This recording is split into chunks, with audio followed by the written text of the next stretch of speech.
Hello दोस्तों, नमस्कार। मैं बीके पाठक स्वागत करता हूं आप सभी का आज के इस वीडियो में। आज हम पढ़ने वाले हैं साउंड एंड वेव्स, ध्वनि और तरंगे। ठीक है, ध्वनि और तरंगों की जब मैं बात करता हूं तो साउंड एंड वेव्स, देखिएगा, ध्वनि और तरंगे।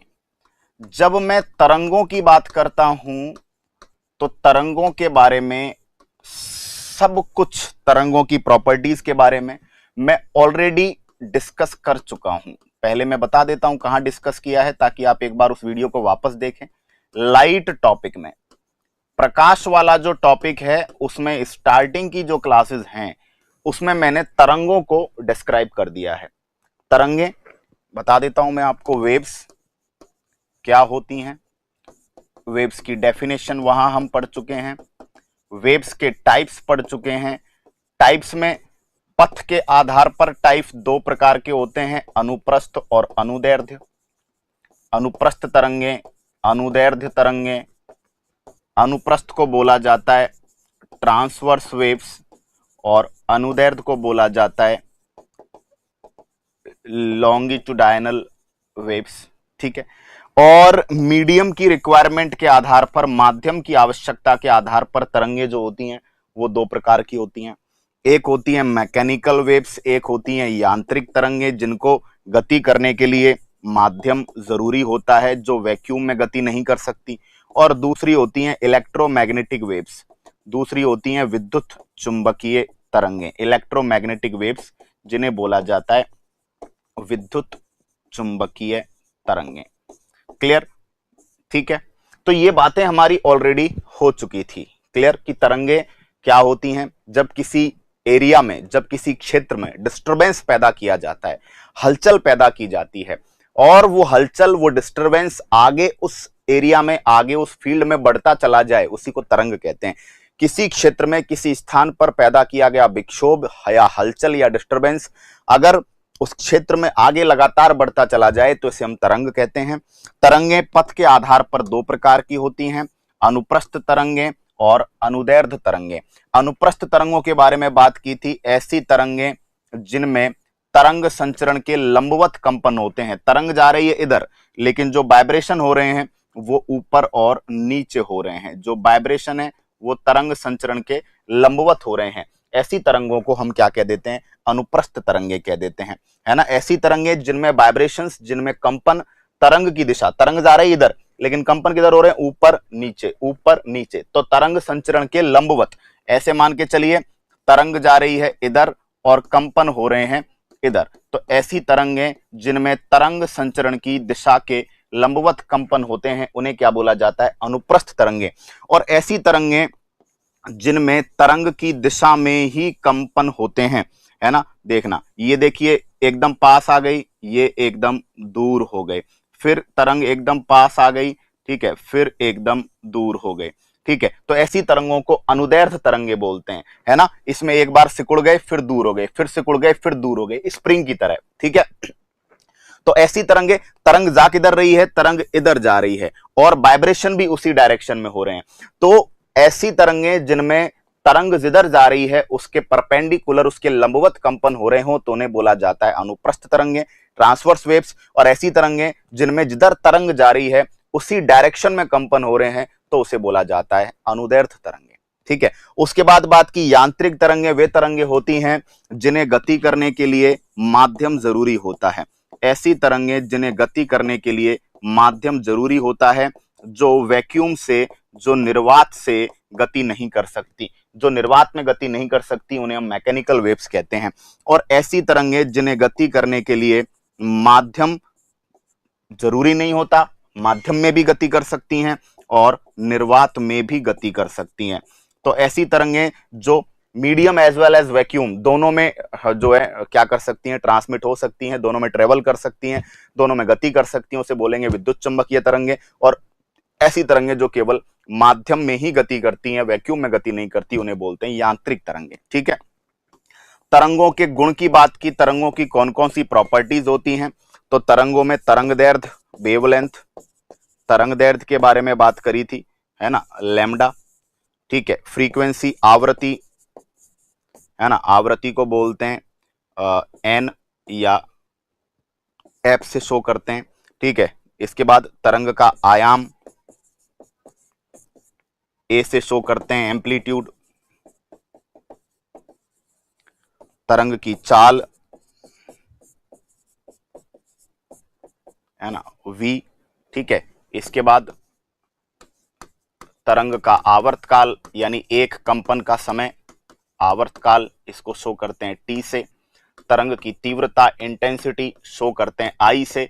इनकी डेफिनेशन फॉर्मूले हम ऑलरेडी सब कुछ डिस्कस कर चुके हैं प्रकाश वाले टॉपिक में, क्योंकि प्रकाश भी एक प्रकार की तरंग है, तो प्रकाश में ही मैंने तरंगों का इंट्रोडक्शन वहां पे करवा दिया है। उसके वीडियोस ऑलरेडी आपके डले हुए हैं, तो पहले वो वाला वीडियो देख लेना, उसके बाद ध्वनि को, वैसे आपने देख ही लिया होगा क्योंकि मैं ऑलरेडी पढ़ा चुका हूं, उसके बाद आप ध्वनि को पढ़ें, है ना। तो ध्वनि में हम वापस से, मैं थोड़ा सा जो है बताया मैंने आपको कि सबसे पहले तरंगे किसी भी क्षेत्र में पैदा किया गया, किसी भी क्षेत्र में उत्पन्न हुआ विक्षोभ, हलचल या डिस्टरबेंस आगे बढ़ता चला जाए, उसी को हम तरंग कहते हैं। तरंगे पथ के आधार पर दो प्रकार की होती हैं, ट्रांसवर्स और लॉन्गिट्यूडाइनल, और मीडियम की रिक्वायरमेंट के आधार पर, माध्यम की आवश्यकता के आधार पर भी तरंगे दो प्रकार की होती हैं, यांत्रिक तरंगे, विद्युत चुंबकीय तरंगे। तरंगों में, है ना, तरंग जो होती है कंपन करती है, तो तरंग जो एक कंपन में गति करती है, आपसे पूछा जाए अगर वो तरंग जो होती है वो एक कंपन में कितनी दूरी तय करेगी, क्लियर, एक कंपन में तय की गई दूरी, the distance travelled in one vibration, एक तरंग, एक कंपन की दूरी, एक कंपन में कितना जो है दूरी तय की गई है, क्लियर, उसको क्या बोलते हैं, तरंग दैर्ध्य बोलते हैं। तरंग दैर्ध्य क्या होती है, एक कंपन में दूरी, एक कंपन में कितनी दूरी जो है तय की गई है, उसे क्या बोलते हैं, वेवलेंथ। आवृत्ति, आवृत्ति क्या होती है, एक सेकंड में कंपन, एक सेकंड में कंपनों की संख्या, एक सेकंड में कितने वाइब्रेशन किए गए हैं उसे क्या बोला जाता है, प्रति सेकंड वाइब्रेशंस की संख्या को क्या बोलते हैं, आवृत्ति। कंपन करते समय अधिकतम विस्थापन, कंपन जब हो रहा है तो जो बीच की स्थिति है उससे मैक्सिमम डिस्प्लेसमेंट, कंपन जब हो रहा है तो माध्य स्थिति से, है ना, ये बीच की स्थिति है, बीच की, इससे जो मैक्सिमम डिस्प्लेसमेंट ऊपर और नीचे तय हो रहा है उसको हम क्या कहते हैं, आयाम, ठीक है। और तरंग द्वारा एक सेकंड में चली गई दूरी, तरंग द्वारा एक सेकंड में चली गई जो दूरी है उसको हम क्या बोल देते हैं, उसको हम बोल देते हैं साब, तरंग की चाल। ये सारी चीजें हम लोग डिस्कस कर चुके हैं। तरंग दैर्ध्य क्या होती है, प्रत्येक कंपन में, प्रत्येक वाइब्रेशन में तरंग के द्वारा चली गई डिस्टेंस को हम तरंग दैर्ध्य कहते हैं। तरंग दैर्ध्य को तरंग लंबाई या वेवलेंथ के नाम से शो किया जाता है और इसको लैम्डा से दर्शाते हैं, लैम्डा, ठीक है। आवृत्ति क्या होती है, एक सेकंड में तरंग के द्वारा कितने कंपन तय किए गए हैं उसको आवृत्ति कहते हैं, और आवृत्ति की जो यूनिट होती है वो होती है हर्ट्ज। क्या यूनिट होती है, हर्ट्ज या कंपन प्रति सेकंड, कंपन पर सेकंड भी बोल सकते हैं या हर्ट्ज भी बोल सकते हैं। आयाम, आयाम किसी भी तरंग के द्वारा माध्य स्थिति से, बीच की जो स्टेट है उससे जो अधिकतम विस्थापन ऊपर और नीचे जो तय किया गया है ना, उसको हम क्या बोलते हैं, आयाम। तरंग के द्वारा प्रति सेकंड चली गई दूरी क्या कहलाती है ना, वो आपके कहलाती है तरंग चाल। आवर्तकाल क्या होता है, एक कंपन में लगा समय, एक कंपन का समय, प्रति कंपन का समय, एक कंपन में लगा समय क्या कहलाता है, आवर्तकाल कहलाता है। और तीव्रता जो होती है वो आयाम के स्क्वायर के समानुपाती होती है, जिस तरंग का आयाम ज्यादा होता है उस तरंग की तीव्रता भी ज्यादा होती है। ये सारी बातें हम ऑलरेडी डिस्कस कर चुके हैं, इसीलिए मैंने इनका एक जो है शॉर्ट जो आपको है ना क्या दिया है, एक जो लेक्चर है वो एकदम शॉर्ट रखा है, क्लियर। ये सारी डेफिनेशंस, इनसे जुड़े छोटे मोटे सवाल वो वही हो चुके हैं प्रकाश वाले टॉपिक में, तो सेम ही चीज को बार बार रिपीट करने का कोई फायदा नहीं है, ठीक है। वापस से एक बार थोड़ा सा बता दूं, तरंग दैर्ध्य वेवलेंथ क्या होती है, तरंग द्वारा एक कंपन में चली गई दूरी को हम तरंग दैर्ध्य के नाम से जानते हैं। तरंग लंबाई भी बोलते हैं वेवलेंथ। एक सेकंड में कितने कंपन तय किए गए हैं, एक सेकंड में कितने कंपन हुए हैं, उस संख्या को हम फ्रीक्वेंसी, उस संख्या को हम आवृत्ति कहते हैं, ठीक है। माध्य स्थिति से जो अधिकतम विस्थापन तय किया जाता है उसे आयाम कहते हैं। एक सेकंड में चली गई जो दूरी है उसको हम क्या बोल देंगे, प्रति सेकंड चली गई जो दूरी है उसको हम बोल देंगे तरंग की चाल, है ना। और आवर्तकाल क्या होता है, एक सेकंड, एक कंपन का समय जो है वो आपका आवर्तकाल कहलाता है, ठीक है। और उसके बाद हम बात करें तीव्रता, I is proportional to A square, ठीक है। ये बात हमने बात की है, क्लियर। चलिए अब हम ध्वनि के बारे में विशेष रूप से बात करेंगे डिटेल में। देखिए मेनली हमें साउंड को पढ़ना है, वेव्स को तो हम पढ़ ही चुके हैं, ध्वनि। देखिए, जब आप बात करते हैं, जो ध्वनि होती है वो एक प्रकार की मैकेनिकल वेव है। ध्वनि एक प्रकार की यांत्रिक तरंग है। यांत्रिक तरंग से हमें क्या समझ में आएगा?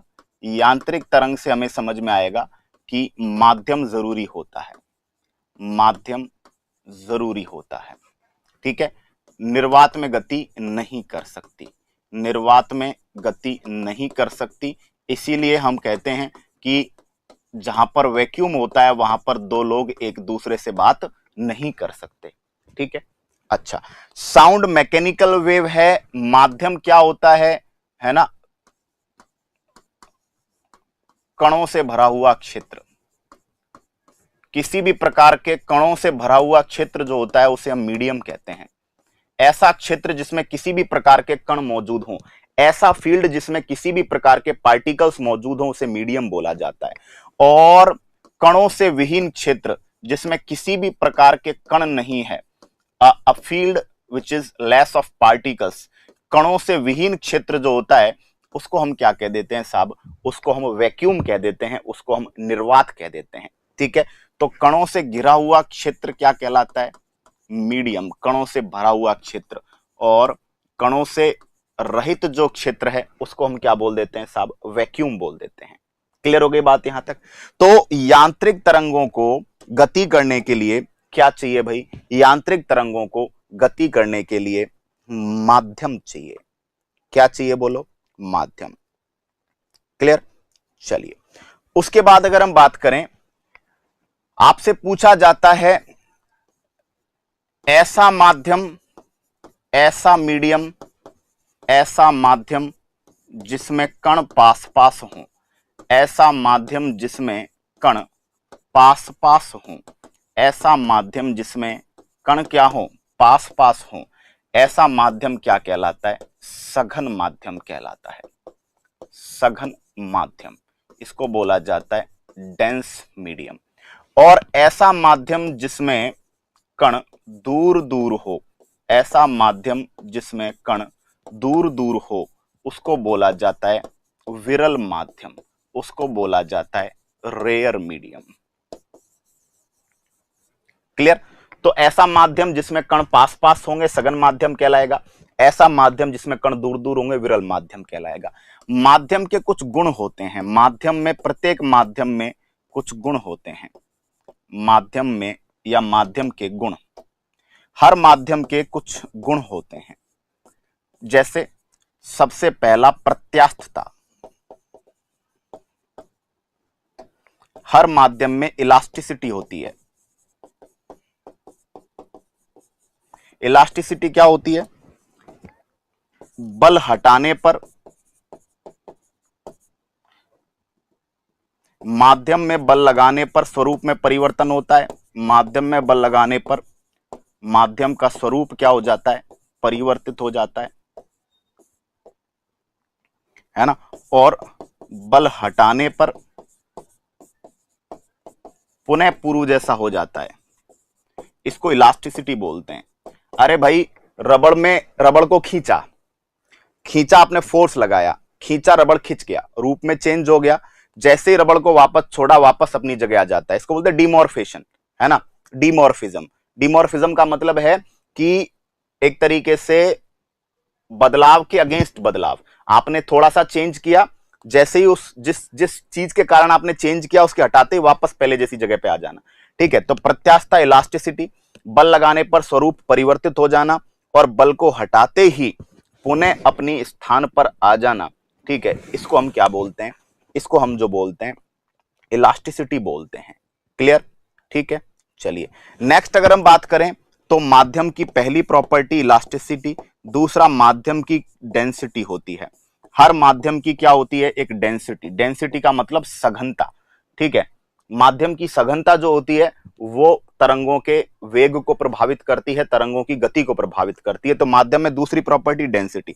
तीसरा, माध्यम का कोई टेम्परेचर भी होता है, माध्यम का ताप भी होना चाहिए। और चौथा, माध्यम में इनर्शिया, माध्यम में जड़त्व होना चाहिए। जड़त्व पहले भी बता चुका हूं, अवस्था परिवर्तन का गुण। है ना, अवस्था परिवर्तन का विरोध करे माध्यम, ठीक है, अवस्था परिवर्तन का विरोध, इसी को बोलते हैं जड़त्व।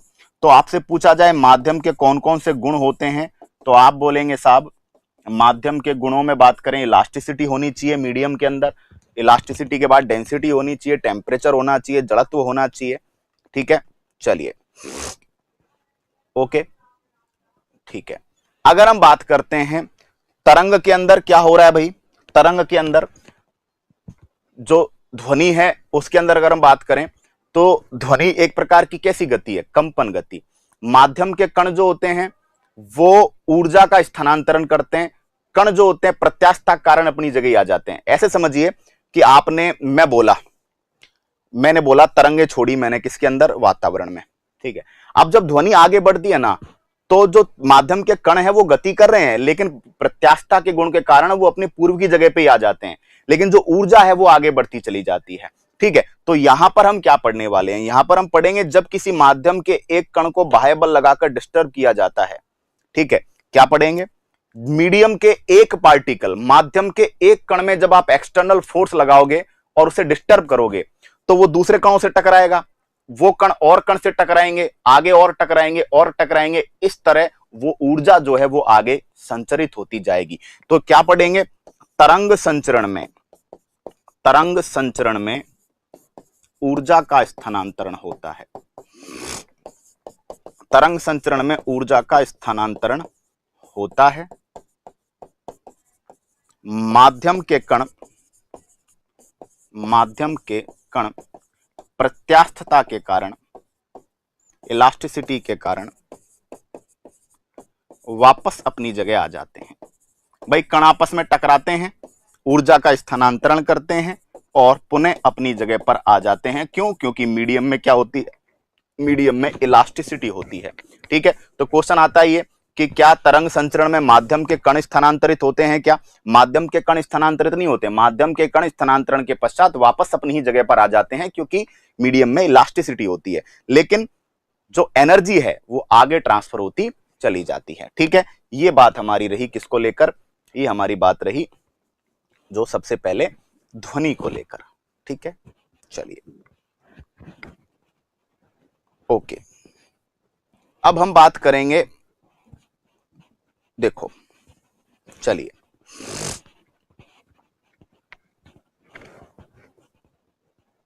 अब दोस्तों ध्वनि के बारे में हमने सबसे पहली बात तो ये करी, देखो क्या करी कि ध्वनि साहब एक प्रकार की यांत्रिक तरंग है, ठीक है।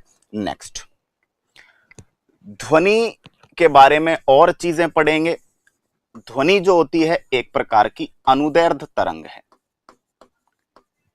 अनुदैर्ध्य तरंग, लॉन्गिट्यूडाइनल वेव्स।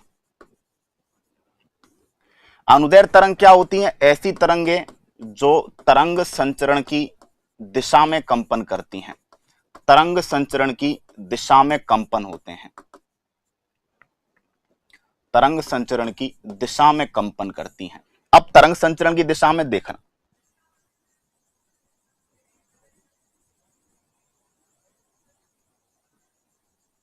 देखिए जरा यहां पर आप देखेंगे इसको, तो देखिए तरंग संचरण की दिशा में कंपन हो रहे हैं, तो यहां पे ये जो स्प्रिंग है हमारे पास एक, ये सिकुड़ गई फिर फैल गई, फिर सिकुड़ गई फिर फैल गई, फिर सिकुड़ गई फिर फैल गई।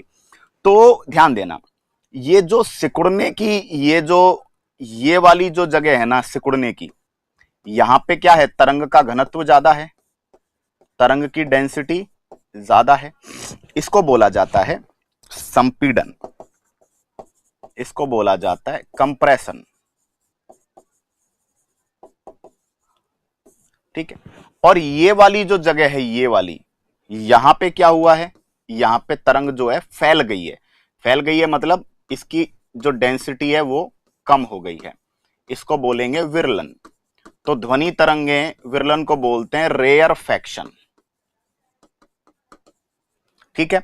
तो ध्वनि तरंगे जो होती हैं किसके माध्यम से आगे बढ़ती हैं, संपीड़न और विरलन के माध्यम से आगे बढ़ती है। अब सुनना, एक संपीड़न और एक विरलन है ना, दो क्रमागत संपीड़नों के बीच की दूरी है ना, क्वेश्चन आता है दो क्रमागत संपीड़नों के बीच की दूरी, दो क्रमागत संपीड़नों के बीच की दूरी दो क्रमागत, यानी जब ध्वनि तरंग आगे बढ़ती है तो क्रमागत का मतलब लगातार आने वाले संपीड़न। लगातार आने वाले संपीड़न में ध्यान देना, पहला संपीड़न ये रहा और दूसरा संपीड़न ये रहा, ठीक है।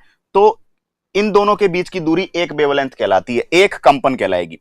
इस संपीड़न से लेकर इस संपीड़न तक की एक कहलाएगी, इस संपीड़न से लेकर अगले संपीड़न तक की एक तरंग दैर्ध्य कहलाती है। तो दो क्रमागत, दो लगातार आने वाले संपीड़नों के बीच की दूरी एक कंपन की लंबाई कहलाती है, उसे तरंग दैर्ध्य कहते हैं।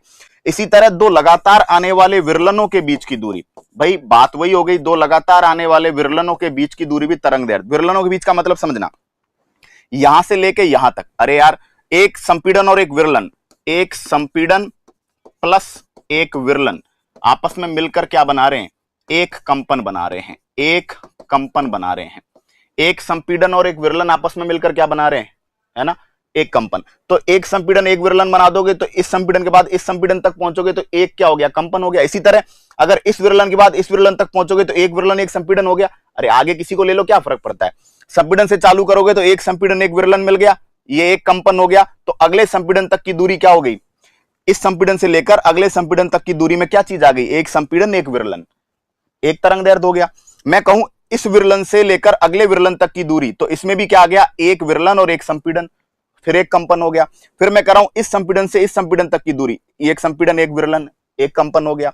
इस विरलन से लेकर इस विरलन तक की दूरी, तो इसमें एक विरलन एक संपीड़न, तो एक विरलन एक संपीड़न, एक बार सिकुड़कर एक बार फैलकर जो टोटल लंबाई कवर हो रही है उसे क्या बोलते हैं, तरंग दैर्ध्य।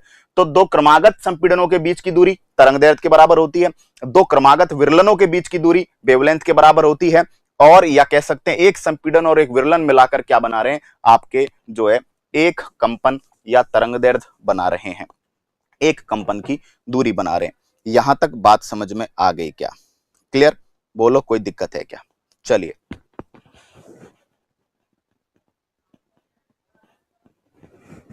ठीक है, यहां तक बात समझ में आ गई।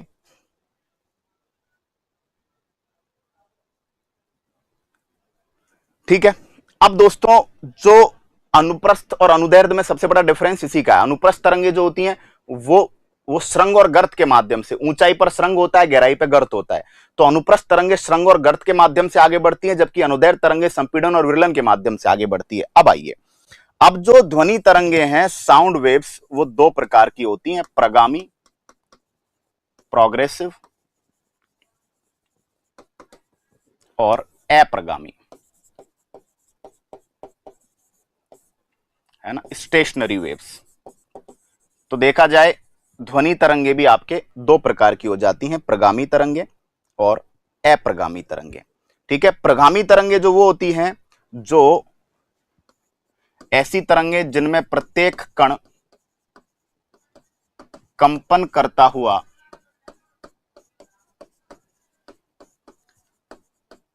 ऊर्जा का आगे स्थानांतरण करता है। ऐसी तरंगे जिनमें ऊर्जा का आगे स्थानांतरण किया जाता है उन्हें क्या बोला जाता है, प्रगामी तरंगे। ऐसी तरंगे जिनमें कण अपनी जगह कंपन करते हैं और एनर्जी को आगे भेजते रहते हैं, उन्हें क्या बोला जाता है, प्रगामी तरंगे। ऐसी तरंगे जिनके द्वारा ऊर्जा का स्थानांतरण होता है उन्हें प्रगामी तरंगे कहते हैं।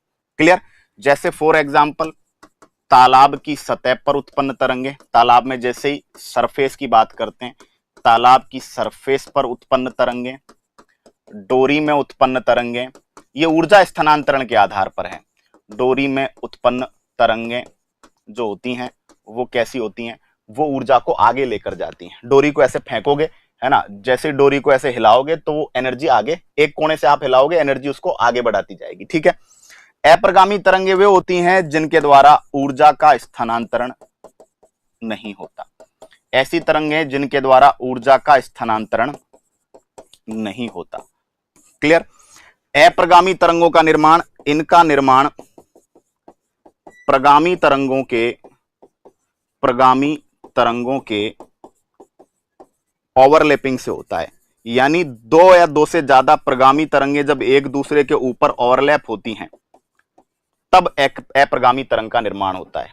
ठीक है, समान आवृत्ति, इनका निर्माण कब, समान आवृत्ति व आयाम की प्रगामी तरंगें। समान आवृत्ति और आयाम की प्रगामी तरंगे जब एक दूसरे के ऊपर ओवरलैप होती हैं, एक दूसरे के ऊपर अध्यारोपित हो जाती हैं, समझ गए, समान फ्रीक्वेंसी और समान एम्पलीट्यूड वाली दो या दो से ज्यादा तरंगे जब एक दूसरे के ऊपर ओवरलैप हो जाती हैं, ठीक है, तो हमें ऐसा लगता है समान सेम फ्रीक्वेंसी और सेम एम्पलीट्यूड की जब तरंगे एक दूसरे के ऊपर ओवरलैप हो जाती हैं तो देखने वालों को ऐसे लगता है कि तरंग स्थिर हो गई है ना, तरंग स्थिर हो गई है, दिखने में स्थिर प्रतीत होती है। ऐसी तरंगों को हम अप्रगामी तरंगे कहते हैं। अप्रगामी तरंगे ऊर्जा का स्थानांतरण नहीं करती। क्लियर हो गई बात यहां तक? ठीक है, चलिए, है ना। अब अगर हम बात करें तो अप्रगामी तरंगे जो होती हैं ये दो प्रकार की होती हैं, अनुप्रस्थ और अनुदैर्ध्य। अप्रगामी तरंगे दो प्रकार की होती हैं, अनुप्रस्थ और अनुदैर्ध्य। अनुदैर्ध्य अप्रगामी तरंगे, अनुप्रस्थ अप्रगामी तरंगे। अनुप्रस्थ अप्रगामी तरंग, अनुप्रस्थ अप्रगामी तरंग उनमें होती है सितार, वीणा, वायलिन, जिनमें तार होता है ना, जिन वाद्य यंत्रों में तार होता है। अब आप देखना जरा, जो तार वाले वाद्य यंत्र होते हैं, जब हम तार ऐसे है, तार को जब हिलाएंगे तो तार किधर जाएगा, तार या तो इधर जाएगा इधर जाएगा। तार को जब हिलाते हैं तो तार की गति कैसी होती है, तार या तो ऊपर जाता है नीचे जाता है, ऊपर नीचे कंपन करेगा। बताओ, तरंग इधर जा रही है, कंपन ऊपर नीचे हो रहे हैं, इसका मतलब क्या हो गया, अनुप्रस्थ तरंग है। तो याद रखना है कि आपसे पूछा जाए कि सितार, वीणा, वायलिन तार वाले वाद्य यंत्र होते हैं, इनमें क्या होता है, इनमें अनुप्रस्थ अप्रगामी तरंगे होती हैं। अनुप्रस्थ का मतलब है ट्रांसवर्स, प्रगामी का अप्रगामी का मतलब है स्टेशनरी वेव्स। लेकिन जो बिगुल, बांसुरी, बीन जो फूंक देकर बजाए जाते हैं, बिगुल, है ना, बांसुरी, बीन, है ना, इनके अंदर, अच्छा ये जो अनुप्रस्थ है इसके अंदर एक नाम और याद रखना, सोनोमीटर, है ना। सोनोमीटर नाम का जो यंत्र होता है उसके अंदर भी क्या होता है, आपके अनुप्रस्थ तरंगे ही पाई जाती हैं। अनुदैर्ध्य तरंगे बिगुल, बांसुरी, बीन जो फूंक देकर बजाई जाती हैं, जिनके अंदर तार नहीं होता, उनके अंदर अनुदैर्ध्य अप्रगामी तरंगे जो है पाई जाती हैं।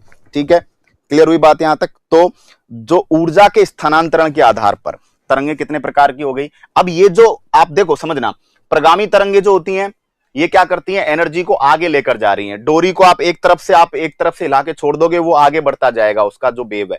तालाब की सतह पर तरंगे, तालाब में कंकड़ फेंकोगे, सरफेस पर उत्पन्न तरंगे जो है चारों तरफ बढ़ेंगी, आगे क्या होते जाएंगे, माध्यम के कण जो है वो आपस में कंपन करेंगे और वो तरंग जो है आगे एनर्जी को बढ़ाती जाएगी। लेकिन अप्रगामी तरंग में, क्योंकि जब हम बिगुल, बांसुरी, बीन के अंदर वो फूंक मारते जाते हैं बार बार, ठीक है, बांसुरी में जब हम अलग अलग बिंदुओं पर जो है फूंक मारते हैं तो बहुत सारी तरंगे जनरेट होती हैं, बहुत सारी प्रगामी तरंगे जनरेट होती हैं। और प्रगामी तरंगे एनर्जी को आगे लेकर जा रही होती हैं, लेकिन उसी समय सेम फ्रीक्वेंसी, सेम आयाम की, समान आवृत्ति, समान आयाम की तरंगे, प्रगामी तरंगे एक दूसरे पर, क्यों, क्योंकि हम सितार, बीणा, लगातार हम तारों को बजाए जा रहे हैं, बीणा के तारों को छेड़े जा रहे हैं, लगातार हम क्या करे जा रहे हैं, है ना, प्रगामी तरंगे उत्पन्न करे जा रहे हैं। बिगुल, बांसुरी, बीन में भी वही है, लगातार बहुत सारी प्रगामी तरंगे जनरेट हो रही हैं। वो प्रगामी तरंगे जिनकी फ्रीक्वेंसी और जिनका आयाम लगभग समान है, वो जैसे ही एक दूसरे पर ओवरलैप होते ही वो प्रगामी तरंगे कैसी हो जाती है, अप्रगामी, और वो जो ध्वनि है वो ज्यादा दूर तक ट्रांसफर होने की बजाय एक निश्चित क्षेत्र में रह जाती है, इसलिए उनको स्थिर, स्टेशनरी या प्रगामी तरंग बोलते हैं। इनको स्थिर तरंगे भी बोला जाता है। ठीक है, अब इसमें जिनमें तार पाया जा रहा है उनमें तो अनुदैर्ध्य अप्रगामी तरंगे, और जिनमें तार नहीं पाया जा रहा, ठीक है, उल्टा, जिनमें तार नहीं पाया जा रहा उनको बोलते हैं अनुदैर्ध्य। बिगुल, बांसुरी, बीन में कोई तार नहीं है, और जिनमें तार पाया जा रहा है, सितार, बीणा, वायलिन, एकतारा, सोनोमीटर, इनमें क्या होता है बताइए, अनुप्रस्थ अप्रगामी तरंगे पाई जाती है। डन, यहां तक हमारी बात क्लियर हुई। चलिए आगे बात करते हैं हम लोग। ठीक है, चलिए अब हम बात करेंगे दोस्तों ध्वनि के प्रमुख गुण। ध्वनि के 3 प्रकार के गुण होते हैं, साउंड की 3 प्रकार की प्रॉपर्टीज हैं। ठीक, सबसे पहले तीव्रता, इंटेंसिटी। इंटेंसिटी को ध्वनि की प्रबलता भी कहते हैं। दूसरा तारत्व, पिच, और तीसरा गुणता, क्वालिटी। ध्वनि के तीन प्रकार के गुण हैं, तीव्रता, तारत्व और गुणता। तीव्रता दोस्तों आयाम से डिसाइड होती है, तीव्रता आयाम के स्क्वायर के समानुपाती होती है। तो तीव्रता किससे डिसाइड होगी? आयाम से। दोस्तों तीव्रता से पता चलता है कि ध्वनि तेज है अथवा धीमी है। तो ध्वनि का तेज अथवा धीमा होना किससे पता चलता है? आपके तीव्रता से पता चलता है। ध्वनि की तीव्रता के मात्रकों की बात करें तो ध्वनि की तीव्रता के जो मात्रक हैं उनमें हमारे पास है बेल, डेसिबेल और एक है फोन। ये ध्वनि की तीव्रता के मात्रक हैं। एक बेल बराबर होता है 10 डेसिबल। एक बेल में कितने डेसिबल होते हैं? 10 डेसिबल होते हैं। आपसे पूछा जाए सामान्य जो बातचीत है, आपसे अगर पूछा जाए कि बताइए, है ना, सामान्य जो फुसफुसाहट है उसकी ध्वनि जो होती है 20 से 30 डेसिबल होती है, और सामान्य बातचीत जो हम कर रहे होते हैं उसकी ध्वनि 30 से 60 डेसिबल तक होती है। कानों के लिए बेस्ट, WHO के अनुसार, विश्व स्वास्थ्य संगठन के अनुसार कानों के लिए बेस्ट जो ध्वनि का लेवल है वो 45 डेसिबल है, या अगर हम रेंज में बात करें तो 30 से 60 डेसिबल का साउंड कानों के लिए सबसे बेस्ट साउंड होता है। ठीक है, बात समझ में आ गई यहां तक? क्लियर? चलिए, इसके बाद अगर हम बात करें तो 75 से 80 डेसिबल के बाद,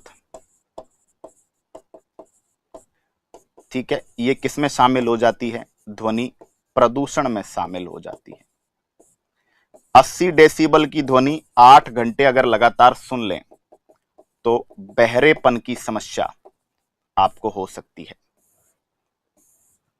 ठीक है, क्लियर? बाकी मैं डेसिबल का एक चार्ट एनसीईआरटी का जो है आपको लास्ट में और दिखा दूंगा। एनसीईआरटी का चार्ट डेसिबल्स का, किसका कितना डेसिबल है ना। तो ध्वनि का तेज या धीमा होना ये आपकी लाउडनेस को बताता है, लाउडनेस।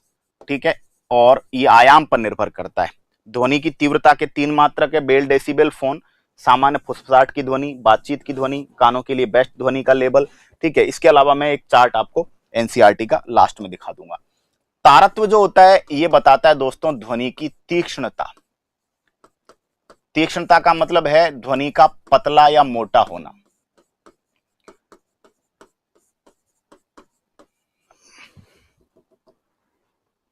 पतली या मोटी ध्वनि। ठीक है, ये किस पर निर्भर करती है? आवृत्ति पर। आवृत्ति ज्यादा तो पिच ज्यादा। अब सुनना, पिच ज्यादा। तीक्ष्णता का मतलब है ध्वनि की चुभन। ठीक है, तो जिस साउंड की फ्रीक्वेंसी ज्यादा होती है, जैसे महिलाओं की आवाज, महिलाओं की आवाज, बच्चे का रोना, ठीक है, मक्खी मच्छर की भिनभिनाहट, इनमें पिच ज्यादा होती है ना, इनमें फ्रीक्वेंसी ज्यादा होती है। तो वो क्या करती है? वो फ्रीक्वेंसी जो है वो कानों में चुभती है। ठीक है, तो आप देखेंगे कि आप जो होती है बच्चों का रोना आप इजीली अनोइंग होता है, बहुत ज्यादा चिड़चिड़ा बना देता है हमको। ठीक है, मच्छर मक्खी की आवाज बगल में लाउड स्पीकर चल रहा होगा तो हम सो लेंगे, लेकिन मच्छर भिनभिना रहा होगा वो बड़ा बड़ा चुभन होती है उसके साउंड में, वो एकदम फ्रीक्वेंसी इतनी ज्यादा होती है कि वो आपके कानों में चुभता है। तो याद रखना फ्रीक्वेंसी किसके कारण होती है ना, ये जो है सॉरी तारत्व पिच ध्वनि की चुभन किसके कारण होती है? फ्रीक्वेंसी के कारण। जिसकी ध्वनि में फ्रीक्वेंसी ज्यादा होती है ना, उसका जो साउंड है वो चुभेगा। तो याद रखना, पुरुष और महिलाओं की आवाज की बात करें तो लाउडनेस पुरुष की ध्वनि में ज्यादा है, लाउडनेस तीव्रता पुरुष की ध्वनि में ज्यादा है, लेकिन पिच जो होता है वो महिलाओं की ध्वनि में ज्यादा है। गुणता, गुणता दोस्तों ये अलग अलग व्यक्ति, पक्षी या वाद्य यंत्र की ध्वनि पहचानना। देखिए, ध्वनि के अंदर एक ऐसा गुण भी होता है जिसके कारण हम अलग अलग ध्वनि को आइडेंटिफाई कर सकते हैं। दोस्तों ये डिपेंड करता है शेप ऑफ साउंड पर। शेप ऑफ साउंड, ध्वनि की आकृति। अब इसका मतलब समझिए दोस्तों, साइंस कहती है, फिजिक्स कहती है कि हर ध्वनि जब निकलती है तो उसका एक शेप होता है, हर ध्वनि के निकलने का एक शेप होता है। जैसे मैं बोल रहा हूं ना, तो मेरे बोलते समय मेरे लिप्स का जो शेप है वो अलग है। किसी को अगर मेरी मिमिक्री करनी है तो उसे यही शेप लेना पड़ेगा। आप देखना, जब ये जो मिमिक्री करने वाले स्टार होते हैं तो जिनकी आवाज निकालते हैं मुंह उनके जैसा ही बनाते हैं, उनके जैसी लिपसिंग जनरेट करते हैं। क्यों? क्योंकि शेप होती है साउंड की। क्या होती है? एक शेप। आप देखना, सनी देओल की आवाज निकालने वाले, नाना पाटेकर की आवाज निकालने वाले, सलमान खान की आवाज निकालने वाले, शाहरुख खान, जब ये बोलते हैं तो एक विशेष शेप देते हैं अपने लिप्स को, क्योंकि हर साउंड का एक फिक्स शेप होता है। Every and each sound has its unique shape, जिसकी वजह से वो सेम टाइप का साउंड निकल पाता है। अलग अलग पक्षियों की आवाज निकालने के लिए भी हमें अपने अपने मुंह को, अपने लिप्स को एक अलग शेप देनी पड़ती है ना? क्लियर? तो ये जो होता है ये किसके कारण निकलता है? अलग अलग व्यक्ति की आवाज पहचान लेते हैं। कई लोग फोन पे हमें बेवकूफ बनाते हैं, ठीक है, दूसरे लोगों की आवाज। आजकल एआई से भी ये काम हो रहा है, आर्टिफिशियल इंटेलिजेंस से। तो कई बार हम, पहले के लोग रेडियो सुनते थे, ठीक है, तो आप आवाज पहचान जाते हैं, सनी देओल की आवाज पहचान जाते हैं, गुलशन ग्रोवर की आवाज पहचान जाते हैं। सबण आगे साथ तो गाना मैं गाऊंगा, मैं गुलशन ग्रोवर की आवाज मैंने भी ट्राई किया कई बार ऐसा, ठीक है।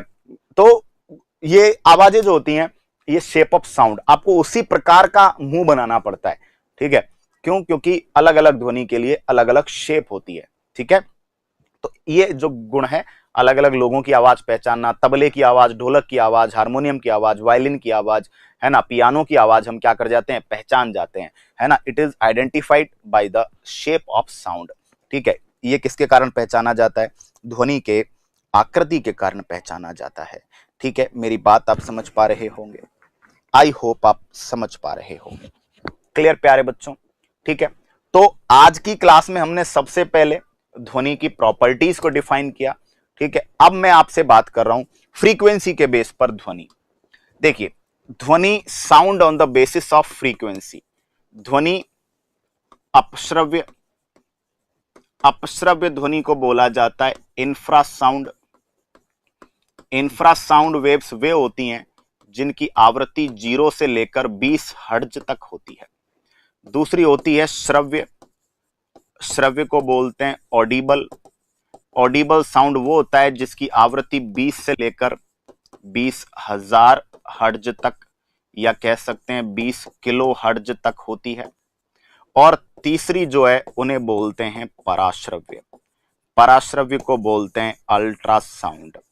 अल्ट्रासाउंड वे होती हैं जिनकी फ्रीक्वेंसी 20,000 हर्ट्ज से ज्यादा, जिनकी फ्रीक्वेंसी 20,000 हर्ट्ज से ज्यादा हो, उन्हें बोला जाता है बेटा अल्ट्रासाउंड, पराश्रव्य ध्वनि तरंगे, ठीक है। 3 प्रकार। अपश्रव्य ध्वनि तरंगों की बात करते हैं तो मानव इन्हें नहीं सुन सकते, मानव नहीं सुन सकते, ठीक है। लेकिन हाथी, गैंडा, मछलियां आदि सुन सकते हैं। एग्जाम्पल की बात करें तो जो भूकंप तरंगे हैं वो ध्वनि के आधार पर, सीस्मिक वेव्स, जो भूकंप तरंगे होती हैं, जो सीस्मिक वेव्स होती हैं, वो ध्वनि के आधार पर एक प्रकार की अपश्रव्य तरंगे होती हैं। इन अपश्रव्य तरंगों को हम तो नहीं सुन पाते, लेकिन पक्षी, जानवर, मछलियां आदि सुन लेते हैं इन्हें। इसीलिए भूकंप या सुनामी से पहले जब आप देखेंगे तो समुद्र के आसपास जो मछलियां हैं, है ना, वो तेजी से क्या होने लग जाती हैं? बाहर और अंदर होने लग जाती हैं, ठीक है। इसके अलावा मछलियों में बात करें, डॉल्फिन, कबूतर, ठीक है। तो बहुत सारे जानवर हैं जो इन्हें क्या कर लेते हैं? सुन लेते हैं। क्लियर? ऑडिबल वेव्स, ये ही वो तरंग हैं जिन्हें मानव सुन सकता है, जो ऑडिबल हैं ह्यूमन के लिए। पराश्रव्य ध्वनि तरंगों की बात करेंगे अगेन, तो पराश्रव्य ध्वनि तरंगों को मानव नहीं सुन सकता, लेकिन वही बात, मछलियां, गेंडा, कुत्ता, बिल्ली, चूहे, ठीक है, आदि सुन सकते हैं। ठीक है, आदि ने क्या कर लेते हैं, सुन लेते हैं। चमगादड़ और इसके अलावा एक जलीय जानवर है जिसका नाम है पोर्पोइसेस, इन तरंगों को उत्पन्न भी कर सकते हैं। चमगादड़ तो शिकार इन तरंगों के द्वारा ही पकड़ता है, क्योंकि पराश्रव ध्वनि तरंगे जो होती हैं ये टकराकर वापस आती हैं। तो चमगादड़ ये तरंगे उत्पन्न करता है, छोड़ता है, छोड़ने के बाद जैसे ही कोई रास्ते में बैरियर आता है ये तरंगे टकरा के वापस आती है। टकराकर वापस आती है तो चमगादड़ सेंस कर लेता है कि जिससे टकराकर आ रही है वो लाइव ऑब्जेक्ट है या डेड ऑब्जेक्ट है, वो जिंदा है या मुर्दा है, क्या है ना, और उसको पहचान लेता है। तो चमगादड़, पोर्पोइसेस आदि इन तरंगों को क्या कर सकते हैं, उत्पन्न कर सकते हैं। पराश्रव ध्वनि तरंगों का जो उपयोग है ना, वो कीटों को मारने में,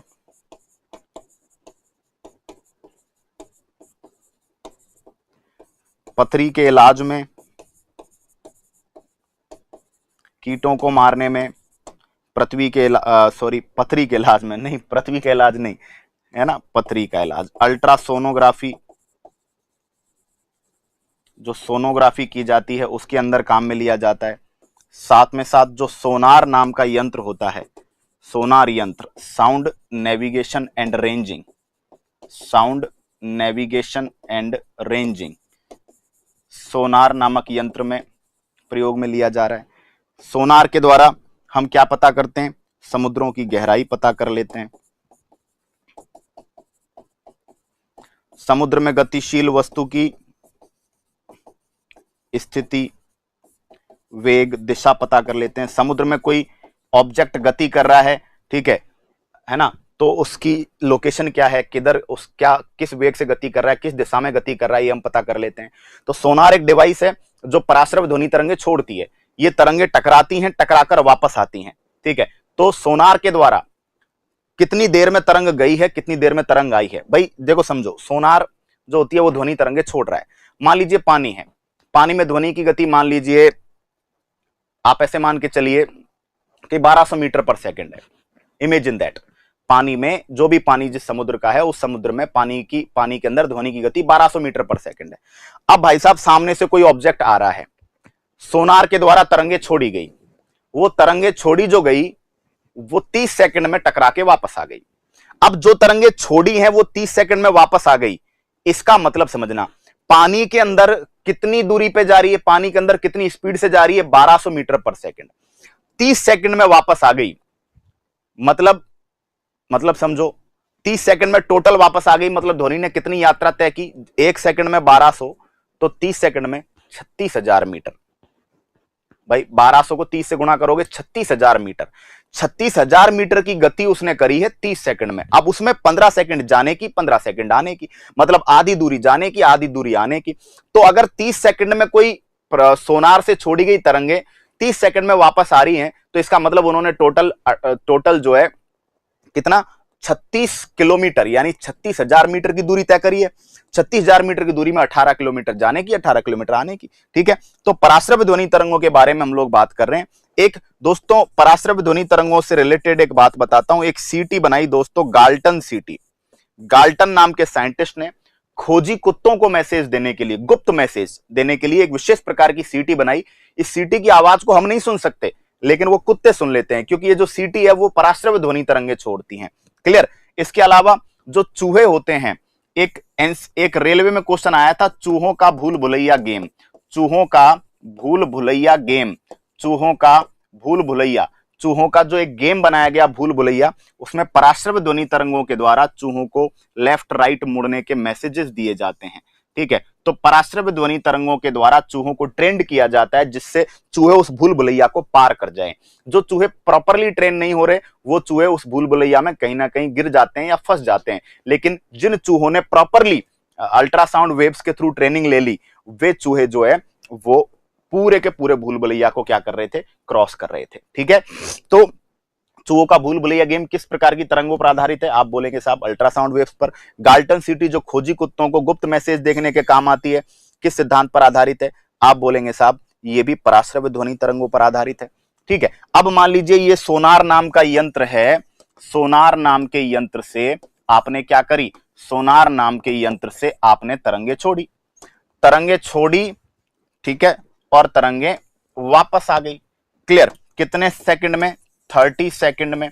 ये रहा ऑब्जेक्ट, है ना, ये ऑब्जेक्ट है 30 सेकंड में। अब 30 सेकंड में वापस आ गई तो टोटल डिस्टेंस कितनी चली? अच्छा, स्पीड क्या है? 1200 मीटर पर सेकंड है मान लीजिए। इफ तो बताओ टोटल डिस्टेंस कितनी चली? टोटल डिस्टेंस चली 1200 इंटू 30 बराबर 36,000 मीटर। ठीक है, 36,000 मीटर की जो स्पीड है वो चली। 36,000 मीटर की स्पीड में डिस्टेंस पता करनी है, ठीक है, तो कैसे पता करोगे? 36,000 में किसका भाग लगा दोगे? 2 का।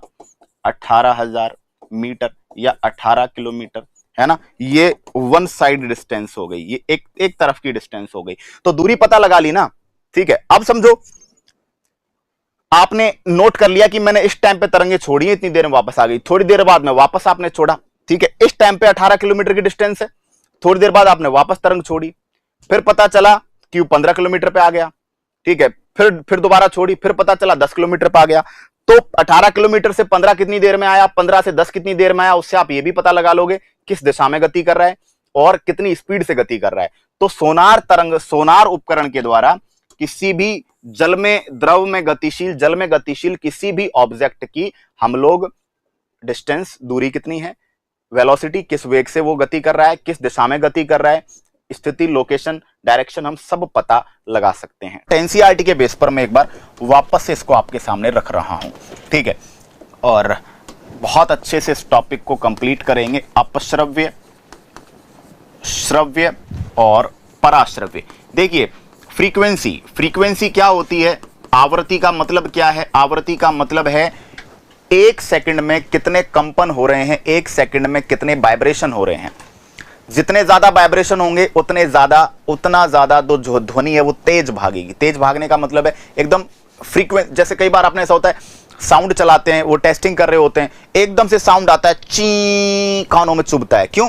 क्योंकि भाई फ्रीक्वेंसी ज्यादा होगी, एनर्जी ज्यादा होगी, पिच ज्यादा होगा, ठीक है, तारत्व ज्यादा होगा। तो अपश्रव्य तरंगे, इंफ्रासाउंड तरंगे वे होती हैं जिनकी फ्रीक्वेंसी 20 हर्ट्ज से कम होती है, यानी वो एक सेकंड में 20 कंपन से कम करती हैं। श्रव्य तरंगे ऑडिबल, इन्हें मानव सुन सकता है ना। मानव अपश्रव्य पराश्रव्य दोनों ही नहीं सुन सकता। जो human can hear the range between 20 hertz to 20 kilohertz, मानव सुन सकता है 20 हर्ट्ज से 20,000 हर्ट्ज तक, ठीक है। तो जो भी हम सुनते हैं उसकी रेंज किसके बीच में आती है? जो भी हम साउंड वेव सुनते हैं उसकी रेंज किसके बीच में आती है? उसकी रेंज आती है 20 से 20 किलो हर्ट्ज, 20 से 20,000 हर्ट्ज। और जो पराश्रव्य तरंग होती है वो 20 किलो हर्ट्ज या 20,000 हर्ट्ज से ज्यादा होती है। अब सुनो, अगर एनसीईआरटी कह रही है कि अगर हम अपश्रव्य तरंगों को सुन पाते हैं तो जो पेंडुलम है ना, जो पेंडुलम जो गति करता है, हम उसकी आवाज भी, उसके घूमने की आवाज भी सुन पाते। मक्खियां जब उड़ती हैं तो हम उनके पंखों की आवाज भी सुन पाते, है ना। बाकी कभी कभी हम सुन लेते हैं, जब वो ज्यादा तेज उड़ती हैं, हवा काटती हैं, तो कभी कभी सुन लेते हैं, लेकिन हर बार नहीं, ठीक है। इसके अलावा गेंडा, राइनोसिरोस जिसे कहते हैं गेंडा, 5 हर्ट्ज तक के साउंड को सुन सकता है। वेल सुन सकती है, एलिफेंट सुन सकते हैं। तो ये जो होते हैं ये अपश्रव्य तरंगों को। इसके अलावा जो कुछ जंतु हैं, मछलियां हैं, ये भूकंप तरंगों को सुन लेती है। भूकंप तरंगों में क्या होता है? शॉक वेव्स आती हैं, शॉक वेव्स होती हैं, प्रघाती तरंगे जो बिल्डिंग्स को गिरा देती हैं, जो क्या करती हैं, जो बहुत ज्यादा क्षति पहुंचाने की ताकत रखती है, बहुत ज्यादा हार्म पहुंचाने की ताकत रखती है। तो जो शॉक वेव्स आती है उससे जस्ट पहले जो भूकंप तरंगे होती हैं वो अपश्रव्य तरंगे छोड़ती हैं, इंफ्रासाउंड वेव्स छोड़ती हैं। कुछ जो जानवर हैं, वो डॉल्फिन है ना, मछलियां हैं, वो आदि क्या कर लेते हैं, उन्हें सुन लेते हैं, ठीक है। और इसीलिए ये संकेत माना जाता है कि जब भूकंप आ रहे हो, भूकंप आने का संकेत हो, सुनामी का संकेत हो, तो उससे पहले मछलियां जो हैं वो बहुत तेजी से अंदर बाहर है ना उछल कूद करने लगती हैं। क्यों? क्योंकि उन्हें कहीं ना कहीं वो जो इंफ्रासाउंड वेव्स हैं वो फील हो जाती हैं, ठीक है। इसके बाद श्रव्य तरंगों को मानव सुन सकता है। पराश्रव्य तरंगों की बात करें, पराश्रव्य तरंगों के बारे में, है ना, चीजें समझिएगा। पराश्रव्य तरंगों को डॉल्फिन, पराश्रव्य तरंगों को कौन कौन सुन सकता है? पराश्रव्य तरंगों को डॉल्फिन सुन सकती है, ठीक है। इसके अलावा पराश्रवित तरंगों की बात करेंगे, डॉल्फिन सुन सकती है, चमगादड़। और ये पोर्पोइसिस बहुत पूछा है, रेलवेज ने बहुत पूछा है, बहुत सारी एग्जाम्स में आता है। पोर्पोइसिस एक मछली के जैसा है ना, ये एक क्या है, समुद्री प्राणी है जो जल में पाया जाता है। मॉथ, ये देखो चमगादड़ क्या करता है, चमगादड़ के बारे में मैं बताता हूं आपको। देखो ये डायग्राम है हमारा, चमगादड़ देखो, ये चमगादड़ है, ठीक है, बैट।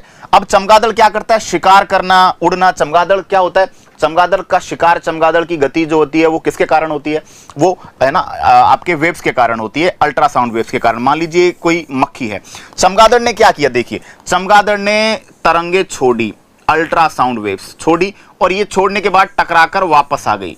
टकराकर वापस आ गई तो चमगादड़ ये आइडिया लगा लेता है कि जिंदा ऑब्जेक्ट है या डेड ऑब्जेक्ट है, कितनी दूर है, कितना बड़ा है, मेरे बस का है या नहीं है, मैं इसको खा पाऊंगा नहीं खा पाऊंगा, मुझसे खतरनाक चीज तो नहीं है, मुझसे कम खतरनाक है कि ज्यादा खतरनाक है, चमगादड़ आइडिया लगा लेता है। ठीक है, तो समझना, बैट, चमगादड़ घरों में घूमते रहते हैं, इधर टकराते उधर टकराते हैं, कई जगह अशुभ भी माना जाता है इनको, लेकिन ये अपने शिकार को पकड़ने के लिए, ये गति करने के लिए एक विशेष फिजिक्स के प्रिंसिपल को यूज करते हैं। और वो देखा जाए तो क्या है, वो देखा जाता है एक तरीके से ध्वनि का परावर्तन, है ना, रिफ्लेक्शन ऑफ साउंड। ठीक है, ये क्या करते हैं, हाई फ्रीक्वेंसी वेव्स, बहुत ज्यादा फ्रीक्वेंसी की अल्ट्रासाउंड वेव्स छोड़ते हैं। छोड़ेंगे, ऑब्जेक्ट से टकराएगी और वापस आएगी। जैसे ही टकरा के वापस आती है, इनको आइडिया लग जाता है कि इतनी दूरी पर कुछ है, और जो है वो जिंदा है कि मुर्दा है, डेड है, लाइव है, या वो गति कर रहा है, साइज कितना है, अपने काम में आने लायक है, अपन सल्टा सकते नहीं सल्टा सकते, ये आइडिया लगा लेता है चमगादड़। तो जानवरों में भी एक प्रॉपर मैकेनिज्म अपनी अपनी सुविधाओं के हिसाब से पाया जाता है ना। ठीक है, तो ये चमगादड़ का कंसेप्ट है। अब कुछ कीट ऐसे होते हैं, कुछ कीट ऐसे होते हैं जो चमगादड़ की उपस्थिति को भी पहचान जाते हैं। कुछ कीट ऐसे होते हैं जो इन हाई फ्रीक्वेंसी वेव्स को पहचान जाते हैं। चमगादड़ जो तरंगे छोड़ रहा है, उनको कुछ कीट, कुछ मौत होते हैं, कीट होते हैं, ये पहचान जाते हैं, और ये अपने आप को चमगादड़ द्वारा शिकार करने से क्या कर लेते हैं, बचा लेते हैं। चूहे गेम खेलते हैं, चूहों का गेम एनसीईआरटी ने पूछ चुकी है ना, आपके रेलवे पूछ चुका है कि जो चूहे जो भूल भुलैया टाइप का गेम खेलते हैं, वो अल्ट्रासाउंड वेव्स की मदद से वो क्या करते हैं। एक बार होता है ऐसा कि एक बंदे ने एक गेम बनाया चूहों का, तो उसने क्या किया कि चूहों को ट्रेनिंग दी, है ना, एक ऐसा ट्रैप बनाया जिसमें जगह जगह पानी के गड्ढे बना दिए, जगह जगह जाल बना दिए, जगह जगह, है ना, और बीच में रास्ता बना दिया, रास्ते को इधर उधर घुमा दिया। ठीक है, और चूहों को ट्रेन किया कि वो उस रास्ते में एक तरफ से घुसे और दूसरी तरफ से निकले, बीच में वो पानी के गड्ढों को क्रॉस करते हुए, उनसे बचते हुए, कटीले तारों से बचते हुए, है ना। और इसके लिए उसने सिग्नल जो उनको दिए वो अल्ट्रासाउंड वेव्स के माध्यम से दिए। धीरे धीरे करके वो चूहे इतने ट्रेंड हो गए कि वो बताओ उन सारे अवरोधों को क्रॉस करके और जाने लगे, है ना। तो ये चूहों का गेम है। इसके अलावा 5 साल से कम एज के बच्चे, एनसीईआरटी ने लिखा है, कुत्ते, ये क्या कर लेते हैं, अल्ट्रासाउंड वेव सुन लेते हैं। कुत्तों के लिए एक वैज्ञानिक था गाल्टन, फ्रांसिस गाल्टन, उसने एक सीटी बनाई थी, गाल्टन सीटी, है ना। ये गाल्टन सीटी खोजी कुत्तों को, जो आपके जासूस जो डॉग होते हैं, है ना, तो जो स्नाइपर डॉग होते हैं, इन खोजी कुत्तों को क्या करते हैं, सिग्नल देने के लिए, मानव सुन नहीं सकते, तो ये जो सीटी है ये गुप्त संकेत भेजने के काम आती थी, गाल्टन सीटी, है ना। तो ये विशेष रूप से आप याद रखेंगे। एनसीईआरटी का डेटा मैंने इसके अंदर कुछ ऐड किया है, तो वो आप जरूर याद रखें। चमगादड़ का डायग्राम आपके सामने है। अब अल्ट्रासाउंड वेव्स के मैंने पढ़ा दिए, सोनार में काम आता है, ठीक है। और इसके अलावा इकोकार्डियोग्राफी जो की जाती है हार्ट की जांच के लिए, देखो एक होता है इलेक्ट्रोकार्डियोग्राफी जिसमें विद्युत तरंगे काम में लेते हैं, वो हृदय की क्रियाविधि की जांच करती है। एक होता है इकोकार्डियोग्राम, ठीक है, जिसको normally 2D eco 3D eco बोला जाता है, ठीक है। तो वो जो होता है वो ध्वनि तरंगों के बेस पर काम करता है, और वो क्या करता है बताओ, वो आपको हार्ट की स्ट्रक्चर की जानकारी देता है। इसके अलावा मशीनों में जो मशीनें होती हैं, ट्यूब्स होती हैं, जिनके अंदर तक आपके हाथ नहीं पहुंचते, अंदर तक कोई ब्रश नहीं पहुंचते, अंदर तक कोई या फिर कोई ऐसा क्या है, ऐसा मान के चलिए कि आपको अंदर के पुर्जे एकदम गहराई में जाके, या ऐसे अलग अलग आकार का कोई पुर्जा है, ऊंचा नीचा, तो वहां क्लीन नहीं हो पा रहा है, ऐसी जगह को क्लीन करने के लिए हम क्या करते हैं, अल्ट्रासाउंड वेव्स, है ना। अल्ट्रासाउंड वेव्स क्या करते हैं, देखो जो क्लीनर पदार्थ होता है, मान लो आपको क्लीन किसी भी लिक्विड से क्लीन करना है, तो पुर्जे को, ठीक है, उस लिक्विड में डालते हैं, और उस लिक्विड में डालकर वहां क्या कर देते हैं, अल्ट्रासाउंड वेव्स प्रवाहित कर देते हैं, ठीक है। हाई फ्रीक्वेंसी वेव्स होती हैं, तो अंदर गहराई तक ये लिक्विड को पहुंचाती है और अच्छे से क्लीन करती है। इसके अलावा जो मेटल पार्ट्स होते हैं, या फिर जो ब्लॉक होते हैं, बिल्डिंग्स वगैरह के ब्लॉक हैं, ठीक है, या मेटल के पार्ट्स हैं, उनके अंदर कोई दरार तो नहीं है, इसके लिए क्या किया जाता है, उच्च आवृत्ति की और कम वेवलेंथ की जो तरंगे हैं वो क्या करते हैं, भेजते हैं। अगर मान लीजिए, समझो ये इसका भी डायग्राम है हमारे पास, देखो समझो क्या किया, ये कोई ब्लॉक है, हमें पता लगाना है इसमें कोई दरार तो नहीं है। अब देखो ध्वनि तो आस पड़ोस के पार्ट्स को, पड़ोस के कणों को कंपन दे देती है। हमने इधर से क्या किया, अल्ट्रासाउंड वेव्स छोड़ी। अब बताओ ये कंपन बढ़ता गया, जब तक कोई दिक्कत नहीं है ये यहां पहुंच गया, ठीक है। इधर भी बढ़ता गया, इधर पहुंच गया। इधर हमने एक इंडिकेटर लगा रखा है, सूचक लगा रखा है ना। इधर हमने क्या कर रखा है, एक क्या लगा रखा है भाई, है ना, एक इंडिकेशन लगा रखा है, वो हमको बता देता है कि यहां पे साउंड पहुंचा है। इधर वाला भी सीधा पहुंच गया, ठीक है, क्योंकि कोई बैरियर नहीं था। लेकिन यहां पे क्या था बताओ, यहां पे कोई दरार है, यहां पे दरार है, तो क्या हुआ भाई, अल्ट्रासाउंड वेव्स यहां पे गई और टकरा के वापस आ गई, ठीक है। अल्ट्रासाउंड वेव्स गई और टकरा कर क्या हो गई भाई, वापस आ गई। अब इस यहां जो सूचक लगा रखा है, इंडिकेटर लगा रखा है, वहां पे क्या हुआ, हमें वहां पे इंडिकेशन नहीं मिला। तो हमें पता लग गया कि इस वाले एरिया में कहीं ना कहीं कोई ना कोई क्या है, बताओ, कोई ना कोई प्रॉब्लम है। लेकिन अगर ये ध्यान रखना, ये जो तरंगे हैं कौन सी काम में ले रहे हो, हाई फ्रीक्वेंसी लो लैम्डा, यानी कम तरंग दैर्ध्य और उच्च आवृत्ति की तरंगे। उच्च आवृत्ति की तरंगे का मतलब अल्ट्रासाउंड वेव्स ही काम में ले रहे हैं। क्यों? क्योंकि अगर आपने साधारण वेव्स काम में ली, साधारण ध्वनि तरंगे काम में ली, अगर आपने सिंपल ध्वनि तरंगे काम में ली, तो क्या होगा बताओ, उसकी फ्रीक्वेंसी लो होगी और उसका जो लैम्डा है वो अधिक होगा। तरंग दैर्ध्य ज्यादा होगी, तो आपने लाइट वाले टॉपिक में मैंने पढ़ाया, ज्यादा तरंग दैर्ध्य होती है तो बताओ विवर्तन ज्यादा होता है। विवर्तन का मतलब समझना, diffraction of light, diffraction of sound, ठीक है। जितनी ज्यादा तरंग दैर्ध्य होगी, एक कंपन की लंबाई, सोचो ध्वनि के एक कंपन की लंबाई इतनी हो कि ये इसको छलांग मार के इधर निकल जाए, है ना, इसको बोलते हैं विवर्तन।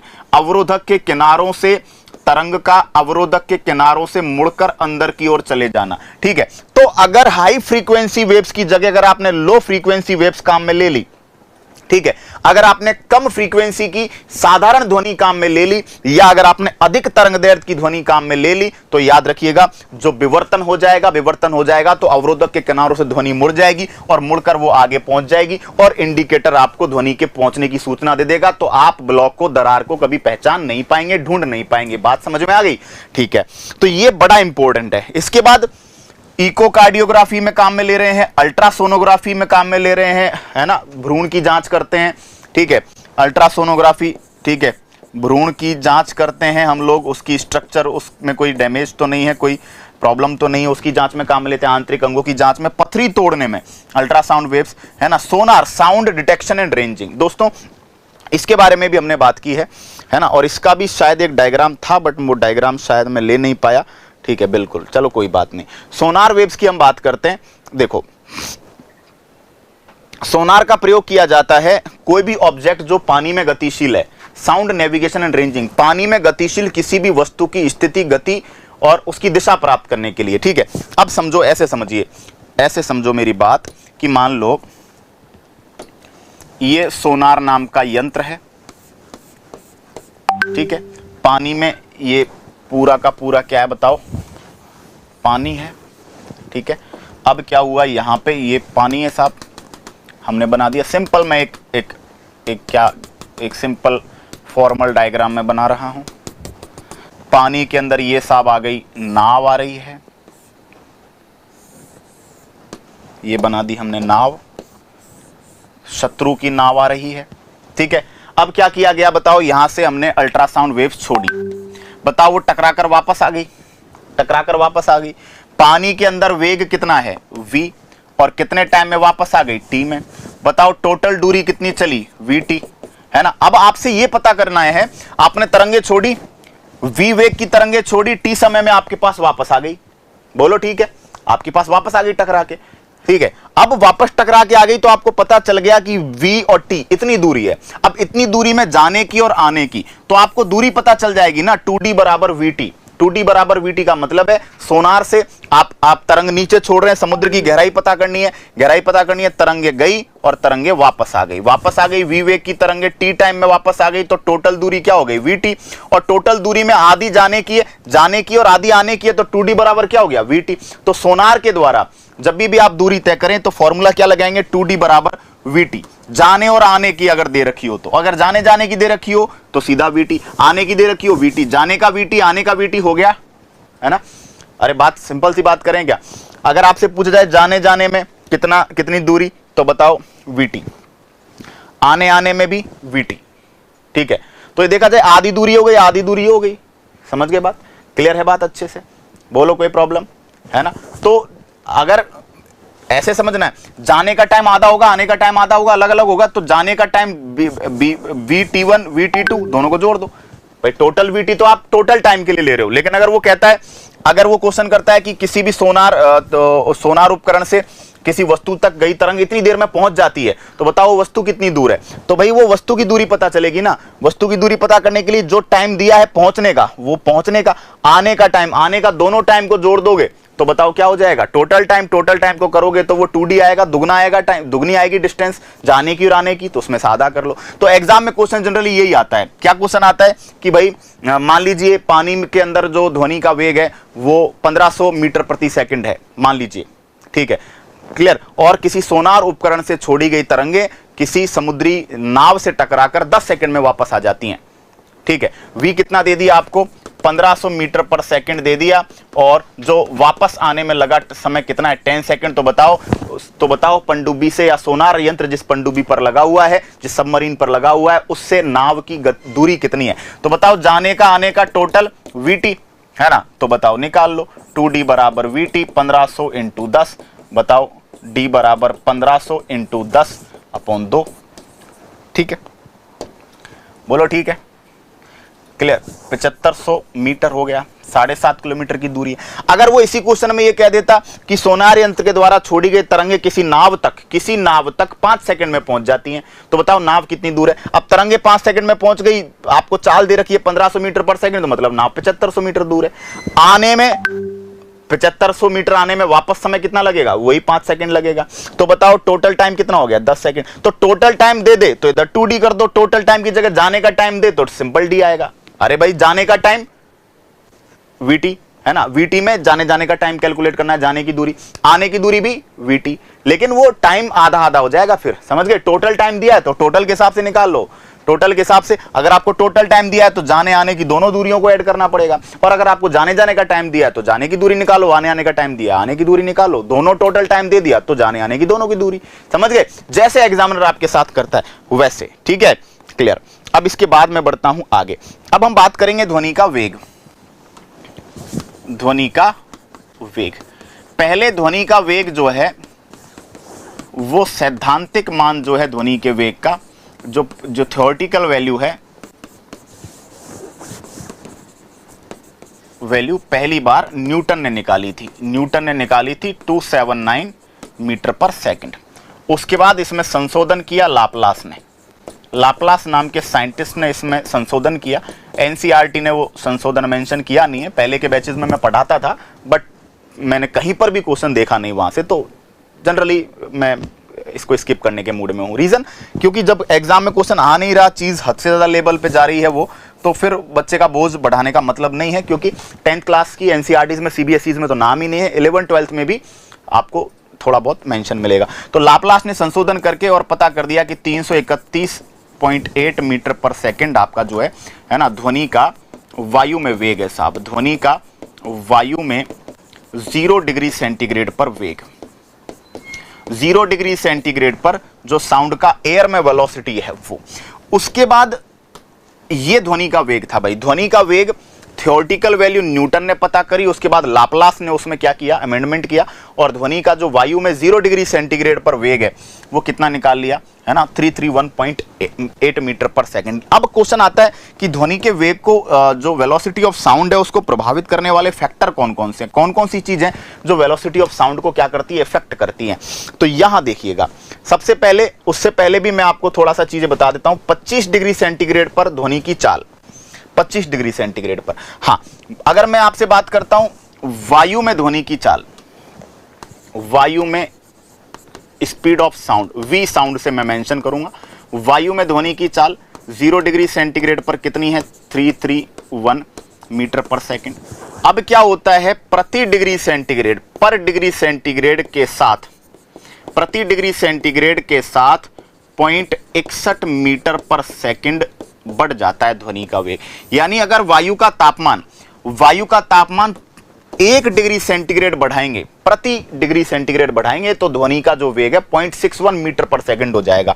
तो इसका मतलब 22 डिग्री सेंटीग्रेड की बात करते हैं, ठीक है। तो 22 डिग्री सेंटीग्रेड पे जब आप जाएंगे तो 22 डिग्री सेंटीग्रेड पे एनसीईआरटी कहती है कि भैया 22 छक्के क्या हो गया, लगभग 22 चक्के 132, तो लगभग 13-14 ऐड कर दीजिए, 346 मीटर पर सेकंड हो जाता है। ठीक है, और 25 डिग्री सेंटीग्रेड पर अगर आप बात करेंगे, 25 डिग्री सेंटीग्रेड पर, तो ये आपका जो है 347 मीटर पर सेकंड पे चला जाता है। बोलिए, बात समझ में आ गई? लगभग। ठीक है, तो हम लोग अकॉर्डिंग टू एनसीईआरटी अगर चले, है ना, तो 1 सेकेंड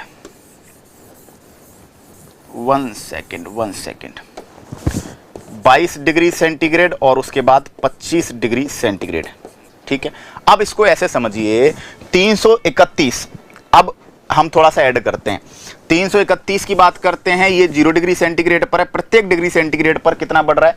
0.61। तो बताओ 0 से 22 पहुंच गए तो 22 पे कितना ऐड हो गया? 22 में 0.61 से मल्टीप्लाई कर देंगे, 22 दूना 22, 2 22 चिक्की 132, 2 134, 2 छोड़ के पॉइंट लगा देंगे, 13.42। तो 331 में 13.42 जोड़ दीजिए, ये लगभग हो गया 344 मीटर पर सेकंड। ठीक है, और उसके बाद अगर आप 25 डिग्री सेंटीग्रेड बढ़ा रहे तो 25 छिक्की 150, 15 ऐड कर दीजिए 331 में, तो ये हो गया 346 मीटर पर सेकंड। ठीक है, तो ये आप अकॉर्डिंग टू एनसीईआरटी पढ़ेंगे। लेकिन बच्चे याद करके घूमते हैं कि भाई स्टील में सबसे ज्यादा वेग होता है, स्टील ध्वनि का इस्पात। तो ये ध्यान रखना सबसे पहले बच्चों कि सबसे ज्यादा जो ध्वनि का वेग है वो एल्यूमिनियम में, अकॉर्डिंग टू एनसीईआरटी, ये 25 डिग्री सेंटीग्रेड पर है, सबसे ज्यादा एल्यूमिनियम में। और इससे कथन कारण वाले बहुत क्वेश्चन आए। कथन कारण वाले मतलब स्टेटमेंट 1 स्टेटमेंट 2, आपको 2 अलग अलग माध्यमों में ध्वनि का वेग दे देगा, 2 स्टेटमेंट बनाकर फिर पूछेगा स्टेटमेंट फर्स्ट करेक्ट है, सेकंड करेक्ट है, दोनों करेक्ट है, दोनों करेक्ट नहीं है, वगैरह। तो ये याद करने ही है ना। एल्यूमिनियम, उसके बाद निकल 6040, स्टील 5960, लोहा 5950, पीतल 4700, कांच में फ्लिंट ग्लास की बात की है। ये सारे कैसे हैं बताओ? ये सारे सॉलिड मीडियम है, ठोस माध्यम है। अब द्रव माध्यमों में ध्यान रखना है, समुद्री जल में डेंसिटी ज्यादा है, तो समुद्री जल में ध्वनि का वेग जो है 1531 मीटर पर सेकंड है, और जो आसुत जल है उसमें है ना 1498। मेथनॉल में एथेनॉल के अंदर ज्यादा है 1207, मेथनॉल में 1103। उसके बाद गैस की बात करें तो हाइड्रोजन गैस में 1284, हीलियम गैस में आपको 965 मिलेगा, सॉरी। उसके बाद वायु में 346, ऑक्सीजन गैस में 316 और सल्फर डाइऑक्साइड में 213। ये क्या है बताओ? ये ध्वनि का है ना, ये वेग है। याद करना ही पड़ेगा, बार बार रिपीट एंड रिवाइज, इसको लिख लिख के बार बार याद करेंगे, इस तरह से ये याद होगा। अब इसमें भी मोस्टली देखो क्या याद रखना है, अगर आप मोस्ट ऑफ द इंपॉर्टेंट अगर बात करें तो शुरुआत के 3-4 का ऑर्डर ये पेपर में आने की संभावना रहती है। ठीक है, ये आप याद कर लीजिए। उसके बाद ये समुद्री जल, आसुत जल याद कर लीजिए। ठीक है, और उसके बाद ये जो है ना, ये हाइड्रोजन, हीलियम, ऑक्सीजन, वायु है ना, ये मोस्ट ऑफ द इंपॉर्टेंट रहते हैं। अब थोड़ा बहुत ही बच रहा है तो मेरे हिसाब से आपको सभी याद कर लेना चाहिए। समुद्री जल, आसुत जल का क्वेश्चन मैं देख चुका हूं, आ चुका है। ऊपर के 3 का क्वेश्चन आ चुका है। ठीक है, अब क्या बच गया अपने पास? अब बच गया सिंपल से अगर बात करें, है ना, ये हाइड्रोजन हीलियम का क्वेश्चन आ चुका है, 1284, 965। ठीक है, क्लियर? तो इसका मतलब ध्वनि के वेग को प्रभावित करने वाले कारकों में पहला कारक हम पढ़े, एक तो मीडियम। कैसा मीडियम? कि जनरली देखा जाए तो ध्वनि का वेग जो है, वी साउंड की बात कर रहे हैं तो ध्वनि का वेग सॉलिड्स में ज्यादा है, लिक्विड्स में कम है, और गैसेस में सबसे कम है, और निर्वात में तो 0 है साहब। ठीक है, निर्वात में ध्वनि का वेग क्या हो रहा है भाई? है ना, वैक्यूम में क्या हो रहा है? 1 सेकेंड,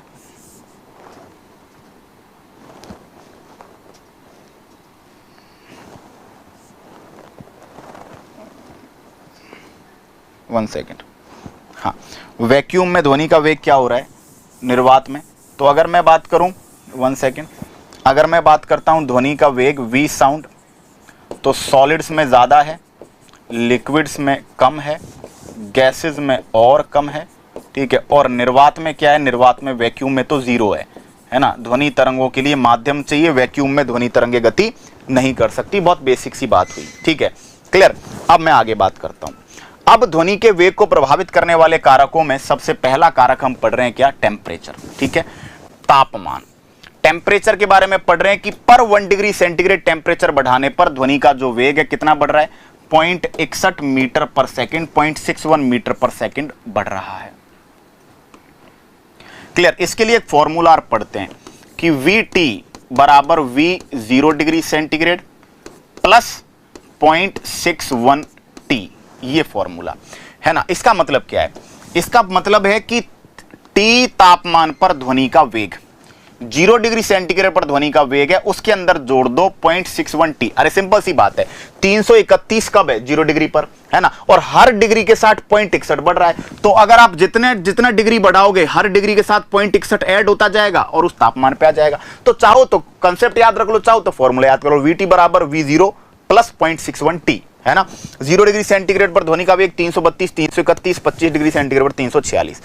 गैसों में ध्वनि का वेग अणु भार के वर्गमूल के व्युत्क्रमानुपाती होता है। गैसों में ध्वनि का वेग का मतलब हो गया कि गैसों में जो ध्वनि का वेग है V is proportional to 1/√m, है ना। अलग अलग गैसों में ध्वनि का वेग आपसे पूछे, क्लियर, तो उनके अणु भार का, उनके मॉलिक्यूलर वेट का क्या कर डालो, है ना, मॉलिक्यूलर वेट को, है ना, √m कर डालो। यानी अगर दो गैसेस में आपको ध्वनि के वेग का अनुपात पूछ रहा है तो आपको उनके अणुभार पता है, तो आप निकालेंगे V1/V2 बराबर √m2/m1। उल्टा करेंगे, समानुपाती व्युत्क्रमानुपाती का रिश्ता आपको अच्छे से पता होगा, क्लियर, ठीक है। उसके बाद आर्द्रता, ह्यूमिडिटी, ध्वनि के वेग पर आर्द्रता का जो प्रभाव है वो समानुपाती होता है। धुंध में, कोहरे में, रात्रि के समय ध्वनि दूर तक जाती है, ध्वनि का वेग बढ़ जाता है, ठीक है। क्यों? क्योंकि उस समय ह्यूमिडिटी क्या हो जाती है? बढ़ जाती है। तो आर्द्रता, याद रखना, ह्यूमिडिटी के कारण जो ध्वनि का वेग है वो क्या होता है? बढ़ता है। उसके बाद प्रेशर की बात करते हैं, तो जो आइडियल गैस है उनके प्रेशर पर, उनके वेलोसिटी पर दाब का कोई प्रभाव नहीं पड़ता, लेकिन वास्तविक गैसों का जो वेग है वो दाब बढ़ाने पर, जो रियल गैसेस हैं, लेकिन पेपर में अगर आपको आइडियल और वास्तविक नहीं मेंशन किया हुआ तो आपको आइडियल गैस की तरह ही आंसर करना है, नो चेंज, है ना, ये ध्यान रखना है, ठीक है। अगर आपको एग्जाम में जनरली यही पूछता है, प्रेशर का कोई प्रभाव नहीं पड़ता, लेकिन अगर वो एग्जाम में मेंशन करता है वास्तविक gas, true gases, real gases, है ना, तब, क्लियर। फ्रीक्वेंसी का कोई प्रभाव नहीं पड़ता। और गैसों की प्रकृति में ध्यान रखना है कि जो मोनोएटॉमिक, जो एक परमाणविक गैसें होती हैं, जो मोनोएटॉमिक गैसेस होती हैं उनमें ध्वनि का वेग ज्यादा होता है, डाइएटॉमिक में कम होता है, ट्राइएटॉमिक में जनरली, अपवाद एक्सेप्शंस मौजूद हैं, बिल्कुल मौजूद है, लेकिन अगर सिंपल डायरेक्ट यही पूछ ले कि मोनोएटॉमिक में वेलोसिटी ज्यादा मिलेगी, डाइएटॉमिक में, ट्राइएटॉमिक में, तो आपको ये बताना है। बाकी तो आपको अगर पूछ रहा है तो हाइड्रोजन, हीलियम, जो भी आपके सामने मेंशन है उसमें पढ़ेंगे, क्योंकि कई और भी फैक्टर हैं जो काम करते हैं, ठीक है। तो वेलोसिटी ऑफ साउंड को इफेक्ट करने वाले फैक्टर्स हमने डिस्कस किए, ठीक है। नेक्स्ट हम डिस्कस करेंगे, हमारे पास एक कंसेप्ट है मैक नंबर।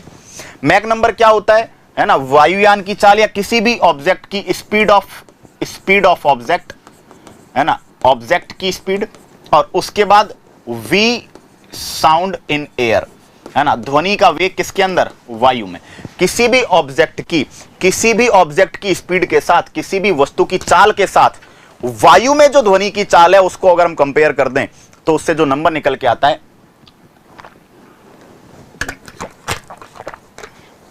Mach number. अब 0 डिग्री सेंटीग्रेड पर कंपेयर करना है, 0 डिग्री सेंटीग्रेड पर कंपेयर करना है तो 331, 332 के साथ करिए, और अगर 25 डिग्री सेंटीग्रेड पर कंपेयर करना है तो 346 के साथ कीजिए, ठीक है। वो एग्जामिनर आपको इंडिकेट करेगा। जैसे समझिए यदि कोई ऑब्जेक्ट 332 की स्पीड से उड़ रहा है तो बताओ मैक नंबर निकालना है, तो बताओ 332 वस्तु की चाल और वायु में ध्वनि की चाल भी 0 डिग्री सेंटीग्रेड पर 332, मतलब उस ऑब्जेक्ट की चाल कितनी हो गई? 1 मैक।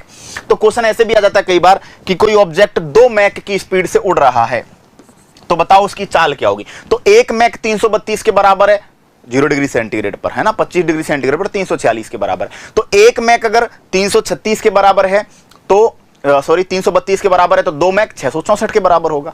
समझ गए? निकाल पाएंगे। अब दो विमान की बात करें तो एक होता है सबसोनिक, जिनका मैक नंबर 0.8 से कम होता है, ठीक है। इंफ्रासोनिक, जिनका मैक नंबर जो है 1 से कम होता है, वैसे देखा जाए तो 0.1 से लेकर 1.2 तक, लेकिन 1 मैक से कम। तो 1 मैक से कम पर जो होते हैं उन्हें अवध्वनिक बोला जाता है। देखा जाए तो क्या बोला जाता है? अवध्वनिक। ध्वनि की चाल से कम चाल, अवध्वनिक, है ना, ये ध्वनि की चाल से कम चाल से उड़ते हैं, ध्वनि की चाल से कम चाल सबसोनिक बोला जाता है। प्रॉपर देखा जाए तो इंफ्रासोनिक वर्ड की जगह सबसोनिक वर्ड काम में लिया जाता है, ध्वनि की चाल से कम चाल। तो साउंड की स्पीड से कम स्पीड से जो एयरक्राफ्ट उड़ते हैं उनको सबसोनिक विमान बोला जाता है, अवध्वनिक बोला जाता है, सबसोनिक। और वो जनरली 1 मैक से नीचे होते हैं। इसमें भी 2 कैटेगरीज कई बुक्स ने की हुई है, लेकिन हम सबसोनिक को, है ना, 1 मैक से नीचे हम सबसोनिक पढ़ सकते हैं। जो 1 मैक की स्पीड से ही उड़ते हैं उनको सोनिक कहते हैं, और जो 1 मैक से 5 मैक तक उड़ते हैं उनको सुपरसोनिक बोला जाता है। सुपरसोनिक, है ना, इनको बोला जाता है पराध्वनिक। और हाइपरसोनिक जो होता है उन्हें बोला जाता है अति पराध्वनिक। क्लियर? लेकिन इंग्लिश में ही आप पढ़े, ठीक है, हिंदी थोड़ी सी टिपिकल बन जाती है। सुपर का मतलब है ज्यादा, सुपरसोनिक, और हाइपर का मतलब बहुत ज्यादा, है ना, हाइपरसोनिक। तो हाइपरसोनिक 5 मैक से ऊपर। अब सुनो, जो सुपरसोनिक विमान होते हैं वो इलास्टिक मीडियम में, इलास्टिक का मतलब है ऐसा मीडियम जिसमें पार्टिकल्स जाते हैं वापस आ जाते हैं अपनी जगह पर। Generally most of the mediums elastic है। तो सुपरसोनिक जो व्हीकल होते हैं जब वो उड़ते हैं, तो जब वो उड़ते हैं तो एनवायरनमेंट में हाई प्रेशर की, है ना, क्या करते हैं, शॉक वेव्स जनरेट करते हैं। और इसीलिए वो हाई प्रेशर की शॉक वेव्स, जब सुपरसोनिक से ज्यादा स्पीड से कोई व्हीकल उड़ता है, कोई एयरक्राफ्ट उड़ता है, तो हाई प्रेशर की शॉक वेव्स प्रघाती तरंगें जनरेट करता है। और प्रघाती तरंगों का जो पथ होता है वो कॉन की फॉर्म में होता है, कॉनिकल पाथ होता है। और वो कॉनिकल पाथ जो है आगे बढ़ता जाता है, और वो क्या करता है, मकानों की खिड़कियां तोड़ जाता है, बिल्डिंग्स को हिला जाता है। इसीलिए जब किसी भी, कई फिल्मों में आप देखते होंगे, जब किसी भी बिल्डिंग के बगल में से तेज स्पीड से एयरक्राफ्ट गुजरते हैं तो जो बिल्डिंग्स हैं उनके जो शीशे हैं वो चटक जाते हैं, खिड़कियां टूटने लग जाती हैं। रीजन क्या है बताओ? शॉक वेव्स, प्रघाती तरंगे इज द की, प्रघाती तरंगे वहां पे रीजन है। ठीक है, बात समझ में आ गई? यहां तक कोई दिक्कत, कोई प्रॉब्लम मुझे बताइएगा, उम्मीद करता हूं नहीं होगी। क्लियर? तो ये हमारा मैक नंबर का कंसेप्ट था। एक एक चीज बहुत बेहतरीन तरीके से हम लोग पढ़ रहे हैं। ठीक है, ये स्पीड ऑफ साउंड बहुत जरूरी है, आपको याद रखना है, ये रट्टा है कंप्लीटली। ठीक है, क्लियर? तो ऑर्डर याद रखें, नंबर भी आपको याद रखना है, लिख लिख के ही याद होगा। तापमान प्रत्येक डिग्री सेंटीग्रेड के साथ 0.61 बढ़ रहा है वायु में। गैसों की ध्वनि का वेग अणुभार के वर्गमूल के व्युत्क्रमानुपाती है, 2 अलग अलग गैसेस की अगर आपसे बात करें। ठीक है, चलिए बोलो, कोई दिक्कत बताइएगा जल्दी से जल्दी। कोई समस्या, कोई प्रॉब्लम? उम्मीद करता हूं नहीं होगी। चले, ओके, 1 सेकेंड।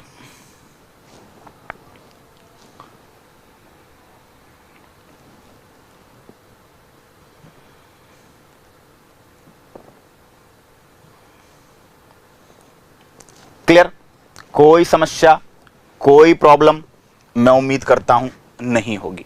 ठीक है, चलो अब आगे बात करते हैं। नेक्स्ट, मैक नंबर समझाया। ध्वनि बूम, दोस्तों बात वही है, ध्वनि बूम वही है जो हम बात कर रहे थे, शॉक वेव। जब कोई पिंड ध्वनि की चाल से अधिक तेजी से, ध्वनि की चाल से ज्यादा जा रहा है, सुपरसोनिक जा रहा है या हाइपरसोनिक जा रहा है, ध्वनि की चाल से कम ज्यादा, ये एनसीईआरटी का डायग्राम है ना। गोलियां, जेट वायुयान आदि सुपरसोनिक चाल से चलते हैं, पराध्वनिक बोला जाता है। जब ध्वनि उत्पादक स्रोत ध्वनि की चाल से अधिक तेजी से गति करता है तो ये वायु में क्या जनरेट करते हैं, एयर में शॉक वेव्स जनरेट करते हैं, है ना। और शॉक वेव्स में हाई एनर्जी होती है, और ये शॉक वेव्स एयर के प्रेशर में क्या कर देती हैं, चेंज करके एक बहुत बड़ा, है ना, बहुत बड़ी जो साउंड है वो जनरेट कर देती हैं, जिसे ध्वनि बूम कहते हैं।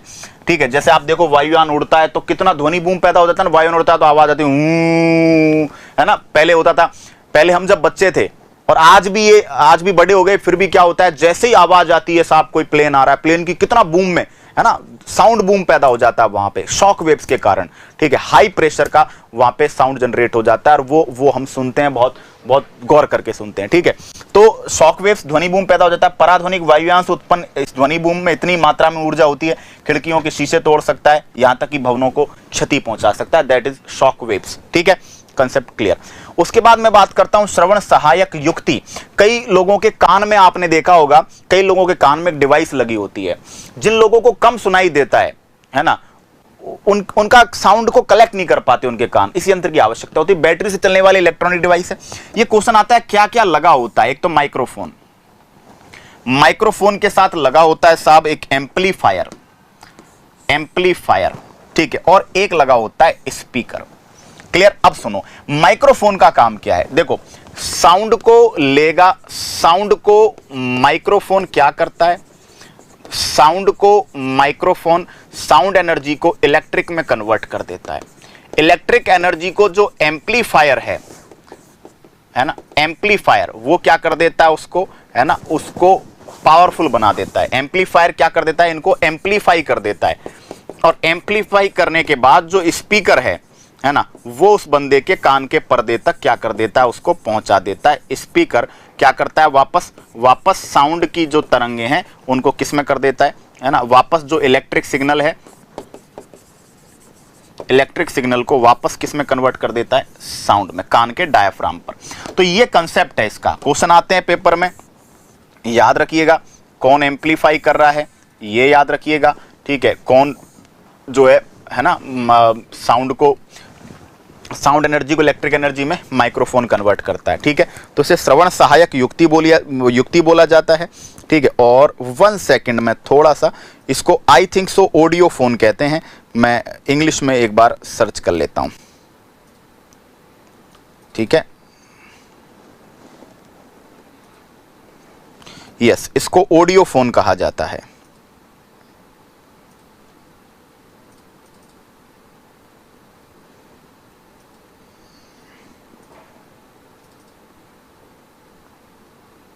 ठीक है, कोई दिक्कत, चलिएगा।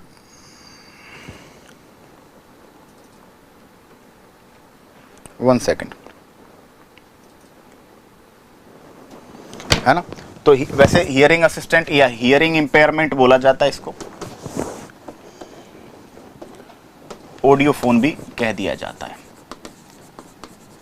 ठीक है। कैसे काम करता है आपको बता चुका हूं बहुत अच्छे तरीके से। अब मैं चलता हूं नेक्स्ट पर, ध्वनि का परावर्तन। दोस्तों सबसे पहले समझ लीजिए ध्वनि प्रकाश के समान कौन कौन से गुण दर्शाती है। ध्वनि दोस्तों परावर्तन दर्शाती है, रिफ्लेक्शन दर्शाती है साउंड, ध्वनि अपवर्तन दर्शाता है, अलग मीडियम में जाते ही बेंड होता है, रिफ्रैक्शन भी शो करता है, ध्वनि विवर्तन भी शो करता है, डिफ्रैक्शन, है ना, और प्रकाश से ज्यादा करता है, अवरोधक के किनारों से मुड़कर आगे पहुंच जाता है, व्यतिकरण इंटरफेरेंस भी शो करता है, इंटरफेरेंस भी शो करता है, इंटरफेरेंस, है ना। लेकिन क्या नहीं शो करता, ध्रुवण, पहले ही कह चुका हूं, पोलराइजेशन। क्यों, क्योंकि ध्वनि तरंगे कैसी तरंग है, ध्वनि तरंगे, है ना, आपके लॉन्गिट्यूडाइनल वेव्स है, और लॉन्गिट्यूडाइनल वेव्स जो होती हैं वो ध्रुवण नहीं दर्शाती। लॉन्गिट्यूडाइनल वेव्स जो होती हैं वो क्या नहीं शो करती, वो ध्रुवण शो नहीं करती, तो ध्रुवण नहीं दर्शाती। अब जब परावर्तन की बात करते हैं तो परावर्तन का मतलब होता है बैरियर से टकरा कर लौट आना। लेकिन अगर छोटा बैरियर हुआ, ध्यान रखना ध्वनि का परावर्तन बड़े बैरियर से ही होता है। अगर छोटा बैरियर हुआ तो ध्वनि के पास एक और प्रॉपर्टी है, विवर्तन। अगर छोटा बैरियर हुआ तो ध्वनि उसके किनारों से मुड़ जाएगी, क्योंकि ध्वनि की वेवलेंथ, अगर समझो बड़ा बैरियर होगा तो ध्वनि का जो तरंग दैर्ध्य है, एक कंपन में चली गई दूरी, मतलब ध्वनि की एक छलांग की लंबाई।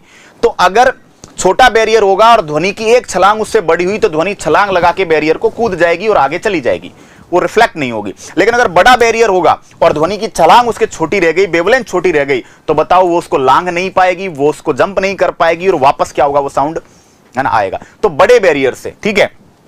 एग्जाम्पल में बात करें ई को, प्रतिध्वनि, ये बड़ा अच्छा कंसेप्ट है, ध्यान देना। प्रतिध्वनि का मतलब होता है किसी पहाड़ी क्षेत्र में चले जाओ, किसी कुएं में जाकर जोर से चिल्लाओ, हेलो, आवाज आती है, हेलो हेलो हेलो हेलो। और हमने कई बार कौतूहल में वहां तरह तरह की चीजें बोल के देखा है, तू पागल है, तू पागल है, तू पागल है, तू पागल है, ऐसा बोलता है नहीं बोलता, वो इको है।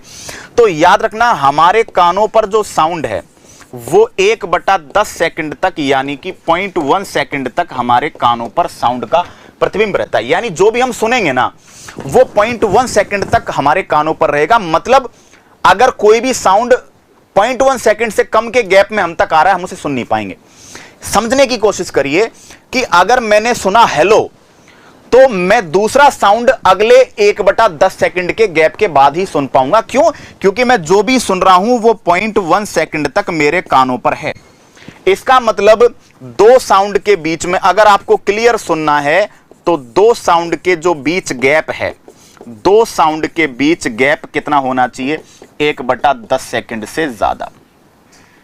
दो साउंड के बीच का गैप, है ना, 1/10 सेकंड से ज्यादा होना चाहिए, तभी मैं सुन सकता हूं उसको। बात समझ में आ रही है? तो जनरली मुझे मेरा इको क्यों नहीं सुनाई दे रहा, है ना, जनरली मुझे मेरा इको छोटे हॉल में क्यों नहीं सुनाई दे रहा? समझो, मैंने बोला हेलो, टकरा के और साउंड तुरंत वापस आ गया दीवारों से, क्योंकि छोटा रूम है। टकरा के तुरंत वापस आ गया, 1/10 सेकंड से पहले ही वापस आ गया, इसीलिए मैं अपनी आवाज का इको नहीं सुन पा रहा। समझो, मैंने बोला हेलो, अब ये हेलो बोला, मेरे जो स्टूडियो की दीवारें छोटी है, तुरंत से टकरा के वापस आ गया, 1/10 सेकंड से पहले ही वापस आ गया, तो मैं इसको नहीं सुन पाया, इको नहीं सुनाई दिया मुझे। लेकिन बड़ा हॉल होता है ना, और साउंड जाता टकरा के, बड़ा हॉल होता, खाली हॉल होता, कोई भी साउंड को रिफ्लेक्ट करने वाला नहीं होता, तो साउंड जाता, दीवारों से टकरा के आता, और अगर टाइम 1/10 सेकंड से ज्यादा हो गया तो मुझे मेरी ही आवाज सुनाई दे जाती, हेलो हेलो हेलो। तो बड़े पहाड़, किसी कुएं के अंदर, वहां ये कंसेप्ट होता है। तो क्यों? क्योंकि अगर आपको अपने साउंड का इको सुनना है तो बात को समझो, कम से कम 1/10 सेकंड का अंतर जरूरी है। अब समझो, 0 डिग्री सेंटीग्रेड पर ध्वनि का वेग कितना होता है? 0 डिग्री सेंटीग्रेड पर ध्वनि का वेग कितना होता है बताओ? 332 मीटर, 31 32 कुछ भी आसपास पढ़ लीजिए, 332 मीटर पर सेकंड वेग है ध्वनि का। अब बताओ 1/10 सेकंड में मुझ तक वापस आनी चाहिए, 1/10 सेकंड में कितना चल जाएगा साउंड? 1/10 सेकंड में वापस आना चाहिए, है ना, तो 1/10 सेकंड में कितना चल जाएगा? लगभग 33.2 मीटर चल जाएगा। अब इसका मतलब है कि ध्वनि 0 डिग्री सेंटीग्रेड पर ध्वनि 33.2 मीटर दूरी जब तक तय नहीं कर लेगी ना, तब तक मुझ पर वापस नहीं आएगी। समझो बात को। क्यों? क्योंकि 1/10 सेकंड में 0 डिग्री सेंटीग्रेड पर ध्वनि कितना पहुंच जाती है? 33.2 मीटर, है ना। अब 33.2 का ट्रेवल उसे करना ही पड़ेगा, तब आपके पास वापस आएगी। 33.2 में आधा जाने का आधा आने का, तो याद रखिएगा 16.6 मीटर।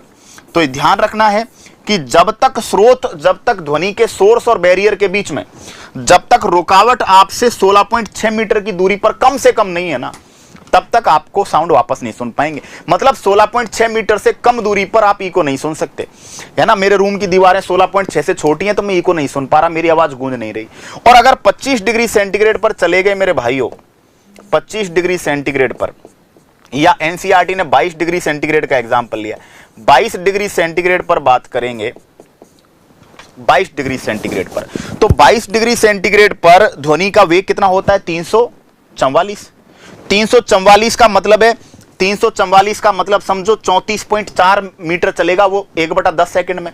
तो 22 डिग्री सेंटीग्रेड पर 334.4 में 2 का भाग लगा दो, यानी 17.2 मीटर। तो एनसीईआरटी ने तो 17.2 की वैल्यू दी है कि अगर आपको क्या करना है, अगर आपको इको सुनना है ना, अगर आपको इको सुनना है तो 0 डिग्री सेंटीग्रेड पर ध्वनि के स्रोत और अवरोधक के बीच की दूरी 16.6 मीटर होनी चाहिए, और 22 डिग्री सेंटीग्रेड पर 17.2 मीटर होनी चाहिए। ऑन एन एवरेज 17 मीटर याद कर सकते हो। तो क्वेश्चन आता है इको सुनने के लिए स्रोत और श्रोता के बीच, स्रोत और अवरोधक के बीच, सोर्स और बैरियर, क्योंकि बैरियर से टकरा कर आएगा। अब टकरा कर आएगा तो जाने का और आने का दोनों दूरी अलग अलग होगी, तो आपसे कितनी दूरी पर होना चाहिए? तो कम से कम जो बैरियर है वो हमसे इतनी दूरी पर तो होना ही चाहिए। इससे कम दूरी पर बैरियर है तो हम साउंड को क्या नहीं कर पाएंगे? वापस सुन नहीं पाएंगे, इको नहीं सुन पाएंगे। तो ध्यान रखिएगा, क्वेश्चन आता है प्रतिध्वनि सुनने के लिए दो ध्वनियों के बीच में कितना गैप होना चाहिए? 0.1 सेकंड या 1/10 सेकंड, है ना। क्वेश्चन आ जाता है कि 22 डिग्री सेंटीग्रेड पर प्रतिध्वनि सुनने के लिए ध्वनि को कितना ट्रेवल करना पड़ेगा? तो टोटल ट्रेवल करना पड़ेगा 22 डिग्री सेंटीग्रेड पर 33.4 मीटर और 0 डिग्री सेंटीग्रेड पर 33.2 मीटर, है ना। सॉरी, ये 34.4 होगा, है ना, 33.4 नहीं, ये कितना होगा? 34.4 होगा, ठीक है। 344 है तो 34.4। क्लियर? तो क्वेश्चन आ जाता है कि बताओ 0 डिग्री सेंटीग्रेड पर आपको इको सुनने के लिए बैरियर कम से कम कितना दूर होना चाहिए? 0 डिग्री सेंटीग्रेड पर 16.6 और इधर 17.2, ठीक है। अब ये तो हुआ सिंगल इको। अब जब मल्टीपल इको हो रहा हो, बहुत ज्यादा बार ध्वनि का परावर्तन हो रहा हो, तो दोस्तों ये बादलों की गड़गड़ाहट, बादल टकराते हैं, ध्वनि आती है, ठीक है, और धरातल से टकरा के वापस जाती है, तो बादलों की जो गड़गड़ाहट है ना वो। इसके अलावा रिवर्बरेशन, इसको मैं अच्छे से पढ़ाऊंगा। रिवर्बरेशन क्या होता है? अनुरणन।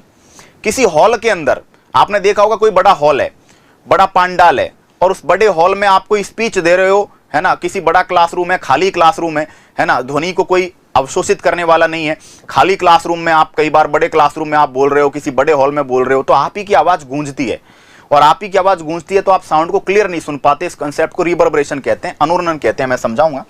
इसके बाद मेगाफोन या लाउड स्पीकर, हॉर्न, ट्रम्पेट, तुरही, है ना, और क्या होता है? हॉर्न है, तुरही है, और शहनाई, है ना, ये क्या करते हैं, एक दिशा में ध्वनि को क्या करते हैं, बार बार परावर्तित करके और आगे भेजते हैं।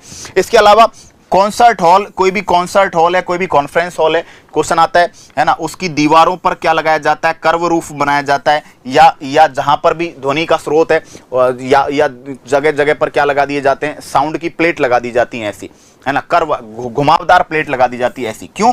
क्योंकि ये क्या करती है बताओ, ये साउंड को अच्छे से, है ना, रिफ्लेक्ट कर पाती हैं। ठीक है, ये साउंड को क्या कर लेती हैं, रिफ्लेक्ट कर लेती हैं, अच्छे से रिफ्लेक्ट कर पाती हैं। ठीक है, बात समझ में आ गई? किसी कॉन्सर्ट हॉल के अंदर बात कर रहे हैं। ठीक है, अब मैं आपको मल्टीपल इको के एग्जांपल, तो मल्टीपल इको बारंबार परावर्तन, तो याद रखिएगा, ध्वनि की गड़गड़, बादलों की गड़गड़ाहट, अनुरणन, मेगाफोन, लाउडस्पीकर, हॉर्न, ट्रम्पेट और शहनाई, है ना, कॉन्सर्ट हॉल की दीवारों का वक्राकार बनाया जाना या ध्वनि पट्ट लगाया जाना, वक्राकार छत, क्वेश्चन आता है वक्राकार छत। ठीक है, और साउंड प्लेट, ध्वनि पट्ट एनसीईआरटी ने कहा है, ध्वनि पट्ट।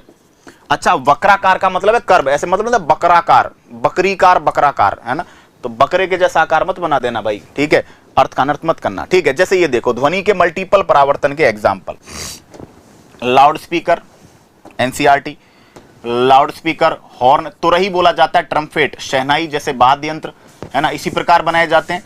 इनका जो आगे का सिरा है वो देखो कोन की फॉर्म में होता है, कोन की फॉर्म में होता है, शंकु की फॉर्म में होता है। देखो ये बाजा होता है ना वो, ठीक है, वो शानदार बजते हैं, बहारो फूल बरसाओ, वो बजता नहीं है क्या वो, है?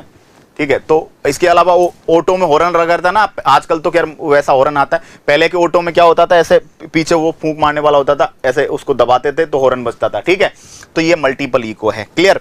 चलो, उसके बाद में कुछ एनसीईआरटी फैक्ट से पहले मैं आपको रिवर्बरेशन के बारे में, मैं आपको अनुरणन के बारे में जानकारी दूंगा। अनुरणन, रिवर्बरेशन, रिवर्बरेशन, अनुरणन क्या होता है? पहली बात तो आपको बता दिया, अनुरणन मल्टीपल इको, बहुलित परावर्तन के सिद्धांत पर कार्य करता है, ध्वनि के परावर्तन के सिद्धांत पर कार्य करता है। ठीक है, अब समझो रिवर्बरेशन क्या होता है। किसी बड़े हॉल में, किसी बड़े हॉल में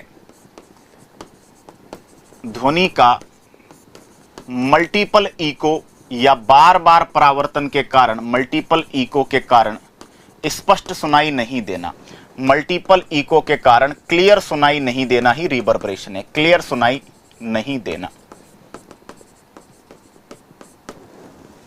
बात समझ में आ गई यहां तक? क्लियर? तो किसी भी बड़े हॉल के अंदर ध्वनि क्लियर नहीं सुनाई दे रही, इसको क्या बोला जाता है? इसको अनुरणन बोला जाता है।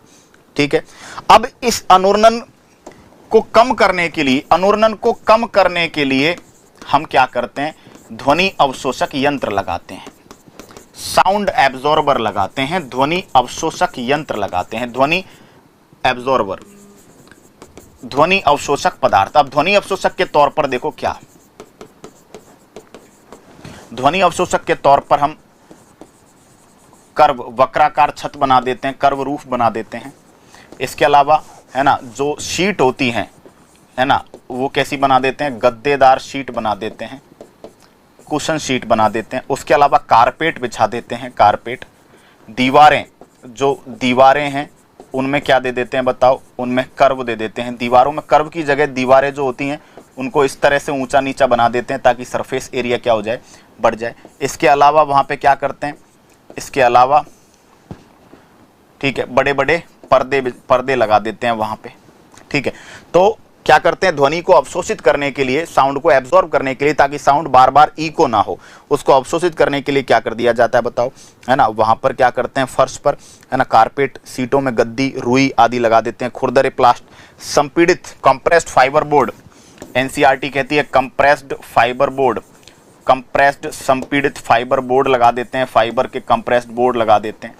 ठीक है, प्लास्टिक मटेरियल काम में लेते हैं ताकि साउंड को क्या किया जाए? एब्जॉर्ब किया जाए। ठीक है, अब क्वेश्चन आता है, एक कंसेप्ट आता है, अनुरणन काल, रिवर्बरेशन पीरियड किसे कहा जाता है? तो किसी हॉल में किसी भी शोर से निकाली हुई जो आवाज है वो कितनी देर तक सुनाई देती है, उसे क्या बोला जाता है? अनुरणन काल। किसी हॉल में, किसी हॉल में कोई ध्वनि, किसी हॉल में कोई ध्वनि कितनी देर तक सुनाई देती रहती है?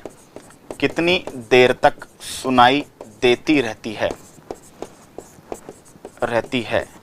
उसे बोला जाता है रिवर्बरेशन पीरियड, उसे बोला जाता है अनुरणन काल, रिवर्बरेशन पीरियड। बात समझ में आ गई। और ये जो रिवर्बरेशन पीरियड की अगर हम बात करें तो अगर ये 0.8 सेकंड से ज्यादा है, 0.8 सेकंड से ज्यादा है तो आप साउंड को स्पष्ट नहीं सुन पाएंगे, साउंड क्लियर नहीं सुन पाएंगे। यानी किसी भी हॉल का अनुरणन काल, यानी किसी भी हॉल में कोई भी बोली गई बात अगर 0.8 सेकंड से ज्यादा तक टिक रही है तो आप उसमें चीजों को नहीं सुन पाएंगे। क्लियर। किसी भी हॉल का रिवर्बरेशन पीरियड अगर 0.8 सेकंड से ज्यादा है, कितना, 0.8 सेकंड से ज्यादा है रिवर्बरेशन पीरियड, यानी कि हॉल में ध्वनि 0.8 सेकंड से ज्यादा तक सुनाई देती रही है, वही बार बार इको के कारण सुनाई दे रही है, तो आप उस हॉल में स्पीच को प्रॉपर नहीं सुन पाएंगे। क्लियर। बात समझ में आ गई यहां तक, कोई दिक्कत कोई प्रॉब्लम? ठीक है। अनुरणन काल के लिए एक वर्ड काम में लिया जाता है T60, है ना। क्यों? क्योंकि ये वो समय है जिसमें 60% जो तीव्रता है वो घट जाती है, 60% इंटेंसिटी घट जाती है।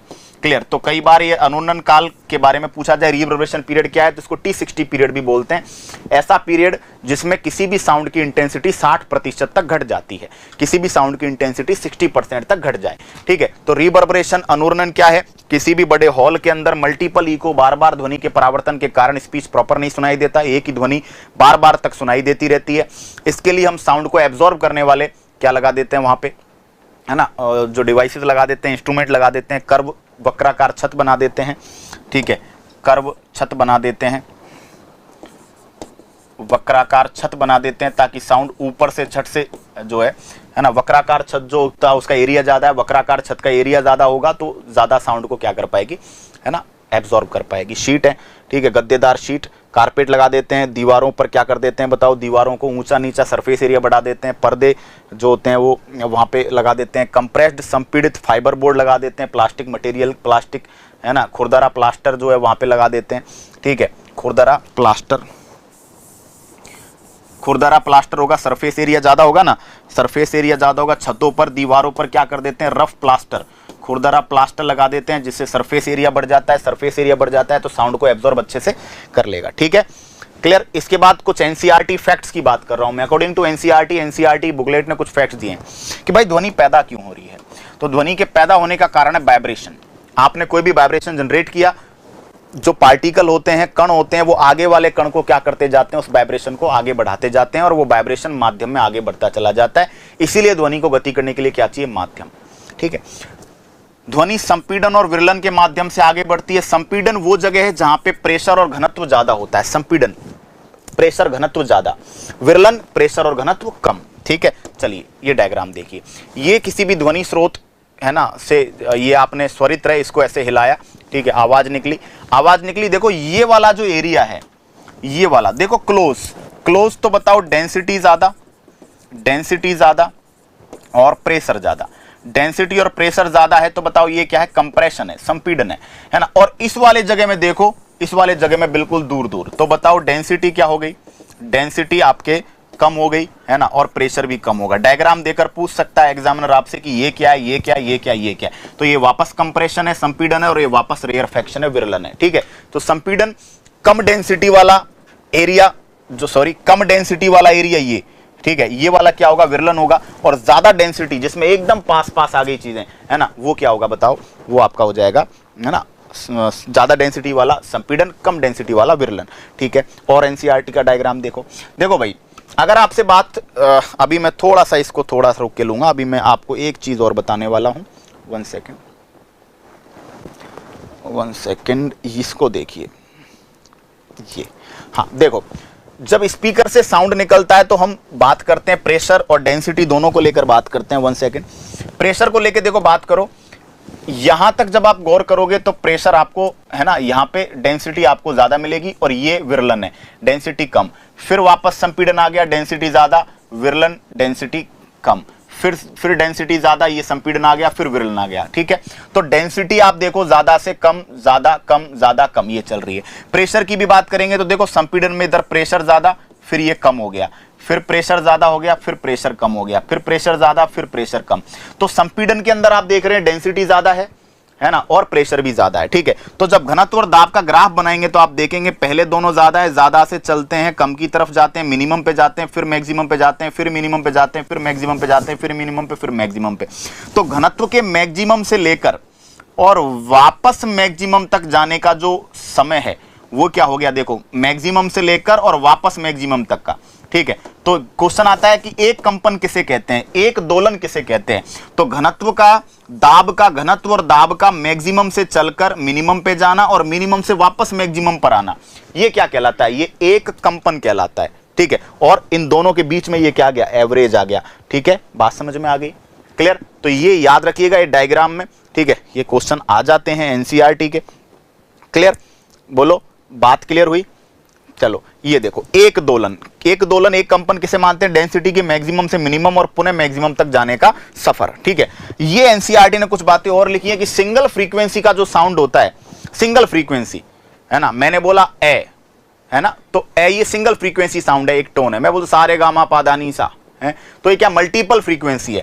तो एक से ज्यादा फ्रीक्वेंसी का साउंड नोट कहलाता है, इसे स्वर कहते हैं। और एक सिंगल फ्रीक्वेंसी का साउंड टोन और नोट, ध्यान रखना, क्लियर। फिर आता है कि ये पिच के बारे में, एक हमने पढ़ा था, प्रबलता, तारत्व, गुणता, लाउडनेस, पिच और क्वालिटी, ध्वनि के 3 गुण पढ़े थे। तो तारत्व के बारे में पढ़ा था। तारत्व का मतलब है ध्वनि की चुभन। तारत्व का मतलब क्या था, ध्वनि की तीक्ष्णता, कोई साउंड कानों में कितना गहरा जाता है। ठीक है, जैसे मक्खी की भिनभिनाहट, मच्छर की भिनभिनाहट, बच्चे का रोना, एकदम कानों में तीखा जाता है एकदम, है ना। कई बार जो साउंड को चेक करते हैं तो एकदम से आवाज आती है ची, और भाई साहब ऐसे लगता है कानों में अंदर तक कुछ घुस गया। तो क्वेश्चन आता है कि किसी साउंड की आवृत्ति का, किसी साउंड की फ्रीक्वेंसी का जो मस्तिष्क जिस तरह अनुभव करता है उसको तारत्व कहते हैं। क्वेश्चन मैंने क्यों करवाया, क्योंकि एनसीईआरटी में डेफिनेशन है ना। किसी साउंड की आवृत्ति, किसी साउंड की फ्रीक्वेंसी को मस्तिष्क किस तरह से अनुभव करता है उसे क्या कहते हैं, तारत्व कहते हैं। ठीक है, तो ये क्वेश्चन बन सकता है। इसके बाद ये डायग्राम देखा, डायग्राम के बाद देखिए ये डायग्राम देखा, इस डायग्राम के बाद देखो। अब समझो क्वेश्चन क्या है, ये एनसीईआरटी का डायग्राम है, आपसे पूछ लेगा कि बताओ ये किस प्रकार की तरंग की बात कर रहा है ना। अब बताओ तरंग की बात कर रहा है, देखो सिंपल समझो, ये 2 तरंग है, ये दोनों तरंगों को बताइए कौन सी तरंग है। अब देखो इस तरंग में कंपन, देखो यहां से चला, ध्यान से देना, इस तरंग में क्या हो रहा है, इस समय यहां से यहां है, समय इतना ही है, लेकिन यहां देखो 1 कंपन हुआ और 2 कंपन हुए। केवल कितने कंपन हुए हैं, 2 कंपन। केवल कितने कंपन, 2 कंपन। कितने कंपन, 2 कंपन। 2 कंपन हुए इतने समय में। यहां देखो, है ना, 1 2 3 4 5 6 7 8। बताओ यहां पे कितने कंपन हो गए, 8 कंपन। तो 8 कंपन का मतलब समझो, सिंपल सी बात है, यहां पे कितने कंपन हो गए, 8 कंपन। 8 वाइब्रेशन हो गए। इसमें उस समय में 2 कंपन हुए, इससे इस समय में कम कंपन हुए। मतलब क्या है कि जो डायग्राम ऊपर वाला है, ये वाला, ठीक है, इस पे लिखा क्यों नहीं जा रहा है, लिख रहा हूं तो जा रहा है, ये देखो। चलो कोई बात नहीं, है ना। जो ऊपर वाला डायग्राम है, ऊपर वाला डायग्राम, उसकी फ्रीक्वेंसी क्या है, ज्यादा। फ्रीक्वेंसी ज्यादा है तो सिंपल सी बात है, तारत्व या पिच भी क्या होगा, ज्यादा होगा। ठीक है, और नीचे वाला जो साउंड है, इसमें सॉरी उल्टा कर दिया है, ऊपर वाले साउंड की फ्रीक्वेंसी क्या है, कम है। क्यों, क्योंकि उस सेकंड में, इतने टाइम में केवल 2 वाइब्रेशन हो रहे हैं। तो बताओ क्या हो रहा है, बताओ फ्रीक्वेंसी कम है। फ्रीक्वेंसी कम है तो भाई पिच यानी तारत्व भी कम है। नीचे वाला जो साउंड है उसमें क्या हो रहा है, उसमें फ्रीक्वेंसी ज्यादा है। फ्रीक्वेंसी ज्यादा है तो नो डाउट पिच भी क्या होगा, ज्यादा। तो क्वेश्चन में आपको देखकर पूछ सकता है कि ऊपर वाला ग्राफ किस प्रकार के आवृत्ति को, किसको बता रहा है, ज्यादा फ्रीक्वेंसी, कम फ्रीक्वेंसी वगैरह। ठीक है, इस वाले ग्राफ को देखो। अब इस वाले ग्राफ में जरा ध्यान देखना, अंतर क्या है। इसमें भी 3 कंपन है, इसमें भी 3 कंपन है, लेकिन इसमें देखो हाइट क्या है, बताओ। इसमें ये ज्यादा आ रहा है और इसमें कम आ रहा है। इसका मतलब बताओ माध्य स्थिति से तय किया गया मैक्सिमम डिस्प्लेसमेंट क्या कहते हैं, आयाम। तो बताओ ऊपर वाले में, ऊपर वाला जो डायग्राम है उसमें आयाम क्या है, एम्पलीट्यूड क्या है, बताओ कम है। एम्पलीट्यूड कम है तो बताओ ध्वनि की लाउडनेस क्या होगी, कम होगी। ठीक है, नीचे वाला जो डायग्राम है उसमें बताओ आयाम, एम्पलीट्यूड क्या है भाई, ज्यादा है। एम्पलीट्यूड ज्यादा है तो ध्वनि लाउड क्या होगी, ज्यादा। क्लियर, आयाम आयाम जो होता है वो ध्वनि की लाउडनेस को शो करता है, एम्पलीट्यूड जो होता है ध्वनि की लाउडनेस को शो करता है, और जो फ्रीक्वेंसी है वो किसको शो करती है, ध्वनि की पिच को शो करती है। एनसीईआरटी के डायग्राम्स हैं, मजेदार तरीके से हैंडल करो। अब मैंने आपको पहले कहा था एनसीईआरटी ने एक थोड़ा सा डिफरेंस दिया है, इंटेंसिटी वर्सेस लाउडनेस। ये आता है यूनिट एरिया द्वारा, unit surface area, unit surface area से 1 सेकंड में कितनी साउंड एनर्जी गुजर रही है उसको बोला जाता है क्या, इंटेंसिटी। इकाई पृष्ठीय क्षेत्रफल यूनिट सरफेस एरिया से पर सेकंड गुजरने वाली साउंड एनर्जी की क्वांटिटी। लाउडनेस क्या होता है, कानों की सेंसिटिविटी की माप। अब इसका मतलब है, आप समझो एक ही इंटेंसिटी का साउंड, एक समझो मैं बैठा हूं, मेरे बगल में कोई आदमी बैठा है, मैंने म्यूजिक चलाया, साहब मैंने बढ़ाता गया वॉल्यूम, मुझे तो मजा आ रहा है, लेकिन बगल वाले को मजा नहीं आ रहा, वो कह रहा है तूने आवाज इतनी तेज क्यों कर दी। अब एक ही इंटेंसिटी का साउंड मुझे लग रहा है नॉर्मल, किसी और को लग रहा है लाउड। तो ये ध्यान रखना, ध्वनि की जो प्रबलता है वो कानों की सेंसिटिविटी के ऊपर है, किसके कान कितने ज्यादा है ना सेंसिटिव है, ठीक है। तो कानों की संवेदनशीलता जो होती है वो प्रबलता को बताती है, लाउडनेस को, और इंटेंसिटी बताती है कि यूनिट सरफेस एरिया से एकांक पृष्ठीय क्षेत्रफल से प्रति सेकंड कितनी साउंड एनर्जी गुजर रही है। तो एक ही तीव्रता का साउंड किसी को प्रबल किसी को वीक लग सकता है, ये आपको यहां पे याद करना है, क्लियर। और last and final Doppler effect, question कभी आया नहीं लेकिन हम याद रखेंगे। डॉपलर इफेक्ट जॉन डॉपलर नाम के साइंटिस्ट ने खोजा। डॉपलर इफेक्ट क्या है, पहले बेसिक सी चीज बता देता हूं। आप प्लेटफॉर्म पे खड़े हैं, ट्रेन आई, अब जब ट्रेन आपके पास आ रही है तो आप उसके साउंड में उतार चढ़ाव महसूस करेंगे। आ रही है तो आपको एकदम फील नहीं हो जाता क्या, कई बार ऐसा नहीं हो जाता, आप साउंड से पता लगाते हैं ऑब्जेक्ट आपकी तरफ आ रहा है या जा रहा है। समझो अगर कोई वाहन जा रहा है, मुझसे दूर जा रहा है, तो धीरे धीरे करके उसका साउंड कम होता चला जाएगा, मुझ तक आ रहा है तो साउंड बढ़ता चला जाएगा। तो जब किसी साउंड सोर्स और लिसनर श्रोता के बीच में आपेक्षिक गति हो रही हो, आपेक्षिक का मतलब है दोनों में से कोई भी गति कर रहा हो, आपेक्षिक का मतलब दोनों के बीच की डिस्टेंस चेंज होनी चाहिए, तो लिसनर को ध्वनि की फ्रीक्वेंसी में उतार चढ़ाव महसूस होता है। इस घटना को क्या कहते हैं, इस घटना को डॉपलर इफेक्ट के नाम से जाना जाता है। क्या बोला जाता है भाई, डॉपलर इफेक्ट, ठीक है। किस ईयर में खोजा था वो मुझे देखना है,